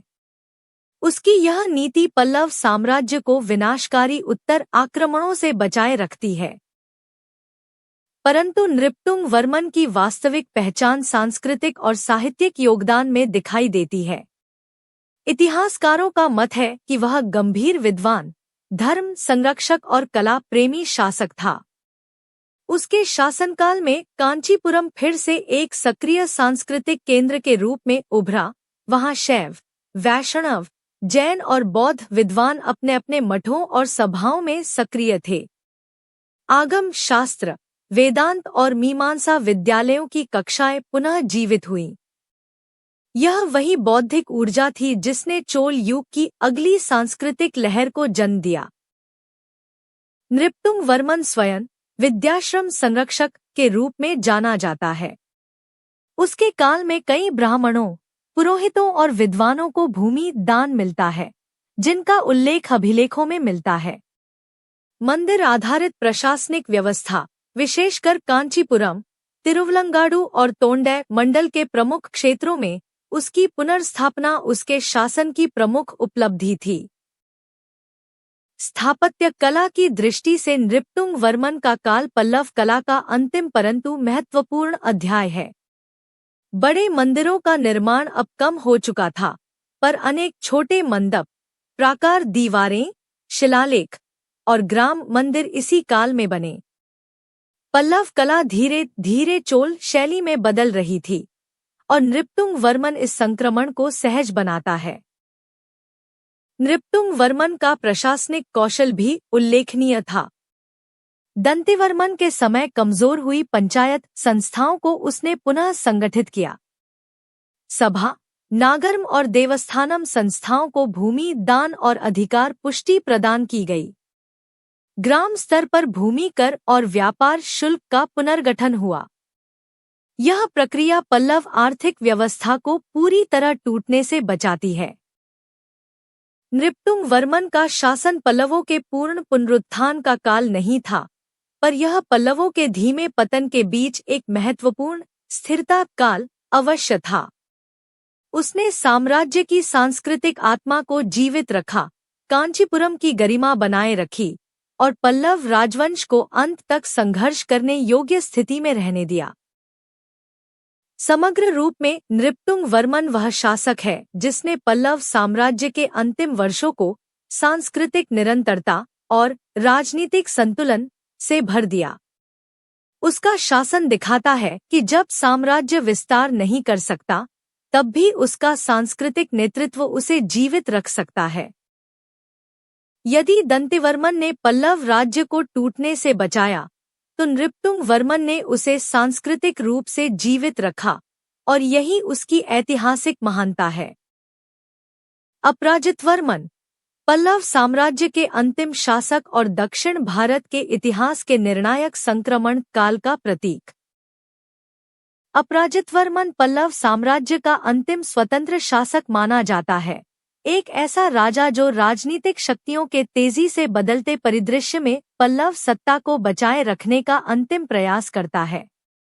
उसका शासन दक्षिण भारतीय इतिहास के पल्लव उत्तरकाल का अंतिम चमकता हुआ किंतु अत्यंत संघर्षपूर्ण अध्याय है। उसकी स्थिति वैसी ही थी जैसी किसी विशाल साम्राज्य के अंतिम प्रहरी की होती है। वह एक ऐसे युग में जन्मा जब पल्लवों का गौरव बहुत पीछे छूट चुका था, पर उनकी सांस्कृतिक छवि अब भी जीवित थी। अपराजितवर्मन का सिंहासनारोहण लगभग 880-885 सी के आसपास हुआ, जब पल्लव साम्राज्य राजनीतिक रूप से खंडित, आर्थिक रूप से कमजोर और क्षेत्रीय शक्तियों से चारों ओर से घिरा हुआ था। उत्तर में राष्ट्रकूट अपने चरमोत्कर्ष पर थे, दक्षिण में पांड्यों का तेज उभार जारी था और पूर्व में उभरते हुए चोल राजवंश, विशेषकर आदित्य आय, एक नई शक्ति के रूप में तेजी से उठ रहे थे। ऐसे कठिन समय में अपराजितवर्मन को अधिकार मिला, पर उसके पास साम्राज्य के पुराने संसाधन या पहले जैसा बल नहीं था। अपराजितवर्मन की राजनीतिक चुनौतियों में सबसे निर्णायक चुनौती थी चोल शक्ति का उदय। आदित्य आय अपने पिता विजयालय चोल की नीतियों पर आगे बढ़ते हुए कावेरी तट से उत्तर की ओर विस्तार कर रहा था। चोल रणनीति बेहद साफ थी, पहले पांड्यों को कमजोर करना, फिर पल्लवों की सीमा में प्रवेश करना। पल्लव साम्राज्य के पास इस उभरती शक्ति का सामना करने के लिए पर्याप्त सैन्य संसाधन नहीं थे, परंतु अपराजितवर्मन ने कूटनीति और सैन्य संयोजन दोनों के माध्यम से चोल अग्रगमन को कुछ समय तक रोके रखा।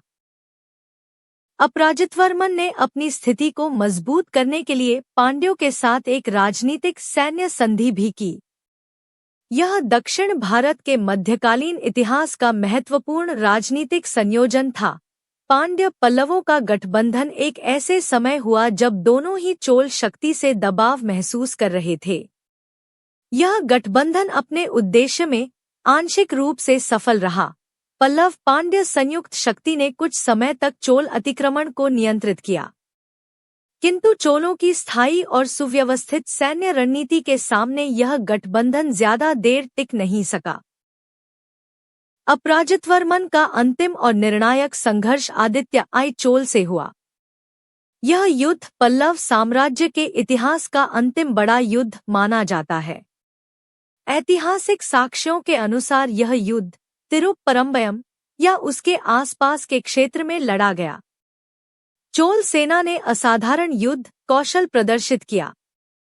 पल्लव पांड्य संयुक्त सेना, जो शुरुआत में कुछ सफल दिखी, अंततः चोलों के सुव्यवस्थित सैन्य ढांचे के सामने पीछे हटने लगी। युद्ध के अंतिम चरण में अपराजितवर्मन पराजित हुआ। संभवतः इसी युद्ध में उसकी मृत्यु भी हुई। अपराजितवर्मन की मृत्यु के साथ ही पल्लव साम्राज्य का स्वतंत्र अस्तित्व समाप्त हो गया। कांचीपुरम, जो लगभग 400 वर्षों तक पल्लवों की गौरवशाली राजधानी थी, चोल राज्य में सम्मिलित हो गई। इस प्रकार पल्लव साम्राज्य का अंत किसी प्रशासनिक पतन से नहीं, बल्कि एक शक्तिशाली सैन्य राजनीतिक चोल विजय से हुआ। यद्यपि राजनीतिक दृष्टि से अपराजितवर्मन का शासन अंततः पराजय में समाप्त होता है, पर उसकी सांस्कृतिक भूमिका कम नहीं है। उसने पल्लव परंपरा के अनुरूप मंदिर संरक्षण, भूमि दान और शास्त्रीय विद्या के प्रसार को जारी रखा। उसके समय में कई छोटे मंदिर, अभिलेख और धार्मिक संस्थाएं निर्मित हुईं, जो यह संकेत देती हैं कि पल्लव सांस्कृतिक परंपरा उसके अंतिम समय तक भी जीवित थी। जिस कांचीपुरम को उसने अंत तक संभाला, वहीं आगे चलकर चोल युग का महान सांस्कृतिक केंद्र बनी। अपराजितवर्मन की सबसे बड़ी ऐतिहासिक पहचान यह है कि वह केवल एक अंतिम शासक नहीं था, वह पल्लव इतिहास का अंतिम प्रहरी था, जिसने अपने से कई गुना शक्तिशाली उभरती सैन्य शक्ति का सामना किया और पल्लव परंपरा को अंतिम क्षण तक बचाए रखा। उसका पतन केवल एक साम्राज्य का अंत नहीं था, बल्कि दक्षिण भारत के राजनीतिक मानचित्र में एक विशाल परिवर्तन था, जिसमें पल्लवों की जगह चोलों ने ले ली और एक नया युग आरंभ हुआ। समग्र रूप में अपराजितवर्मन वह ऐतिहासिक व्यक्तित्व है जो पल्लवों के अंत और चोलों के उत्थान दोनों को जोड़ने वाला सबसे महत्वपूर्ण सेतु है। उसके शासन का अंत एक साम्राज्य के पतन का संकेत देता है, पर उसके संघर्षों में वह दृढ़ता, सम्मान और उत्तरकालीन सांस्कृतिक उत्तरदायित्व भी दिखाई देता है जो पल्लव वंश की महान परंपरा को परिभाषित करते हैं। पल्लव साम्राज्य का पतन एक महान द्रविड़ शक्ति का धीमा क्षरण और राजनीतिक पराजय में परिणत अंत। पल्लव साम्राज्य का पतन दक्षिण भारतीय इतिहास की उन जटिल प्रक्रियाओं में से एक है जिसमें सांस्कृतिक महानता, स्थापत्य वैभव और दार्शनिक उत्कृष्टता के बावजूद राजनीतिक शक्ति धीरे धीरे क्षीण होती चली जाती है। पल्लवों का पतन अचानक नहीं हुआ।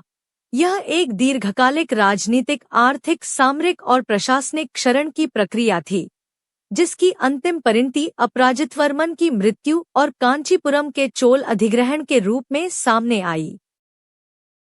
पल्लवों ने 4वीं से 9वीं शताब्दी तक दक्षिण भारत की राजनीति, कला और संस्कृति का नेतृत्व किया।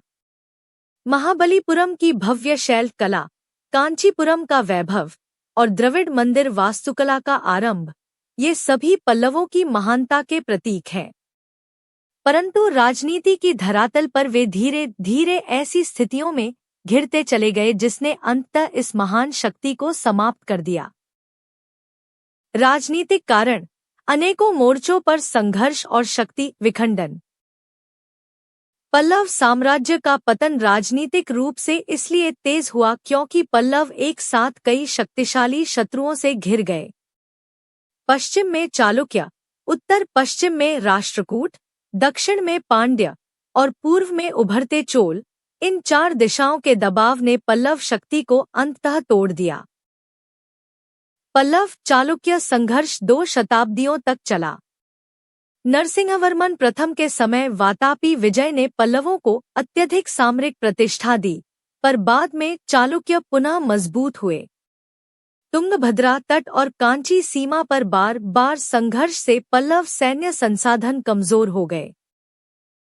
इसके बाद राष्ट्रकूट साम्राज्य दक्षिण में उतरा।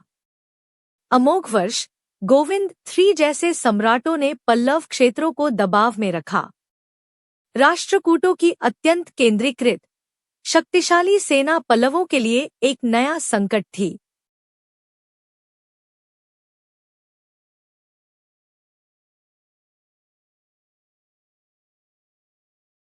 दक्षिण में पांड्य साम्राज्य ने मदुरै से उभरकर उत्तरी तमिल क्षेत्रों पर अधिकार जमाना शुरू किया। पांड्य पल्लव संघर्ष 8वीं, 9वीं शताब्दी में तीव्र हो गया और पल्लवों की दक्षिणी सीमाएं ढहने लगी। अंततः चोलों का उदय निर्णायक सिद्ध हुआ। आदित्य आय और परांतक आय ने पल्लव क्षेत्रों पर तेजी से नियंत्रण करते हुए कांचीपुरम को पराजित किया। पल्लवों के पास इस नई, अधिक संगठित और उत्साही शक्ति का सामना करने की क्षमता नहीं थी। राजनीतिक रूप से पल्लव साम्राज्य अपने अंतिम चरण में चारों दिशाओं से घिरा हुआ था और किसी भी दिशा से उसे निर्णायक राहत नहीं मिली। प्रशासनिक कारण, स्थानीय सरदारों की स्वायत्तता और केंद्रीय सत्ता का कमजोर होना। पल्लव शासन व्यवस्था प्रारंभ में अत्यंत सुदृढ़ थी, परंतु उत्तरकाल में स्थानीय सरदारों, नाडु प्रमुख, मंडल अधिपति, ब्राह्मण सभा, नगर, इनकी शक्ति बढ़ने लगी। क्योंकि पल्लव राजाओं को लगातार युद्ध करने पड़े, इसलिए उन्होंने भूमि दान, अधिकार दान और प्रशासनिक अधिकारों का विकेंद्रीकरण किया। इन दानों से मंदिर संस्थाएं और ग्राम सभाएं बहुत शक्तिशाली हो गईं। परिणामस्वरूप केंद्र की पकड़ कमजोर हो गई और कई जगह स्थानीय सरदार अर्ध स्वतंत्र होने लगे। साम्राज्य की यह विकेंद्रित संरचना युद्ध काल में पल्लवों के लिए हानिकारक सिद्ध हुई। जब चालुक्यों, पांड्यों और चोलों का आक्रमण हुआ, तो स्थानीय सरदारों ने केंद्रीय सेना को पर्याप्त सहयोग नहीं दिया। पल्लव सम्राटों की स्थिति अब वैसी नहीं रही थी जैसा नरसिंहवर्मन प्रथम या महेंद्रवर्मन प्रथम के समय थी। आर्थिक कारण, युद्धों की थकान, व्यापारिक अवनति और मंदिर आधारित अर्थव्यवस्था की सीमाएं। पल्लवों की आर्थिक शक्ति दो आधारों पर टिकी थी: भूमि उपज और समुद्री व्यापार। महाबलीपुरम, कांचीपुरम और तटीय प्रदेश व्यापार का बड़ा केंद्र थे, परंतु लगातार युद्धों ने इन व्यापारिक मार्गों को प्रभावित किया। कृषि उपज पर कर बढ़ाया गया, पर युद्ध, विद्रोह और पांड्य राष्ट्रकूट दबाव के कारण राजस्व कम होता गया। मंदिर आधारित अर्थव्यवस्था में धन का प्रवाह तो था, पर यह अधिकांशतः धार्मिक सांस्कृतिक गतिविधियों में ही बंद रहता था, जिससे केंद्रीय सेना और प्रशासन के लिए आवश्यक तरल राजकोष तैयार करना कठिन होता गया। 9वीं शताब्दी के अंत तक पल्लव साम्राज्य आर्थिक रूप से कमजोर हो चुका था और बड़ी सेनाएं बनाए रखना कठिन हो गया। सैन्य कारण, पल्लव सेना की कमजोरी और चोलों की अत्यंत संगठित युद्ध नीति। पल्लव सेना कभी अत्यंत शक्तिशाली थी, पर राष्ट्रकूट, पांड्य, चालुक्य संघर्षों की थकान से यह धीरे धीरे क्षीण होती गई। दूसरी ओर चोल सेना अत्यंत संगठित और अनुशासित थी। उसके पास स्थायी सेना, पेशेवर सैनिक, सुव्यवस्थित नौसेना और स्पष्ट युद्ध रणनीति थी। चोलों ने केवल सैन्य शक्ति से नहीं, बल्कि रणनीतिक भू अधिग्रहण से पल्लवों को पराजित किया। अपराजितवर्मन का अंतिम युद्ध आदित्य आई से हुआ। पल्लव पांड्य संयुक्त सेना चोलों के सामने टिक नहीं सकी और कांचीपुरम के पतन के साथ पल्लव शासन समाप्त हो गया। सांस्कृतिक कारण, अत्यधिक सांस्कृतिक केंद्रितता और राजनीतिक उपेक्षा। पल्लव राजाओं का ध्यान 8वीं, 9वीं शताब्दी में राजनीति से हटकर संस्कृति, दर्शन और स्थापत्य पर अधिक केंद्रित हो गया। महाबलीपुरम, कांचीपुरम, वैकुंठ पेरुमल, कैलाशनाथर, ये सभी चमत्कारी उपलब्धियां हैं, परंतु इसी काल में पल्लव राजनीति कमजोर होने लगी। जहां चोलों ने कला और राजनीति दोनों को संतुलित रखा, पल्लव उत्तरकालीन शासक राजनीतिक प्रश्नों पर कमजोर पड़ गए। समग्र यूपीएससी स्तर का संक्षिप्त सार। पल्लव साम्राज्य का पतन एक बहुस्तरीय प्रक्रिया थी। राजनीतिक रूप से 4 दिशाओं का दबाव, आर्थिक रूप से राजकोष का रिक्त होना, प्रशासनिक रूप से विकेंद्रीकरण और स्थानीय सरदारों की स्वायत्तता, सैन्य रूप से चोलों की मजबूत और एकीकृत सेना, और सांस्कृतिक रूप से राजनीतिक प्राथमिकताओं की उपेक्षा। अंततः अपराजितवर्मन की मृत्यु और आदित्य आई चोल द्वारा कांचीपुरम के अधिग्रहण के साथ पल्लव साम्राज्य समाप्त हो गया। परंतु संस्कृति, स्थापत्य और दर्शन में पल्लव परंपरा अमर है। चोलों, होयसलों और विजयनगर साम्राज्य ने पल्लव कला को आगे बढ़ाया। Please like, subscribe and comment.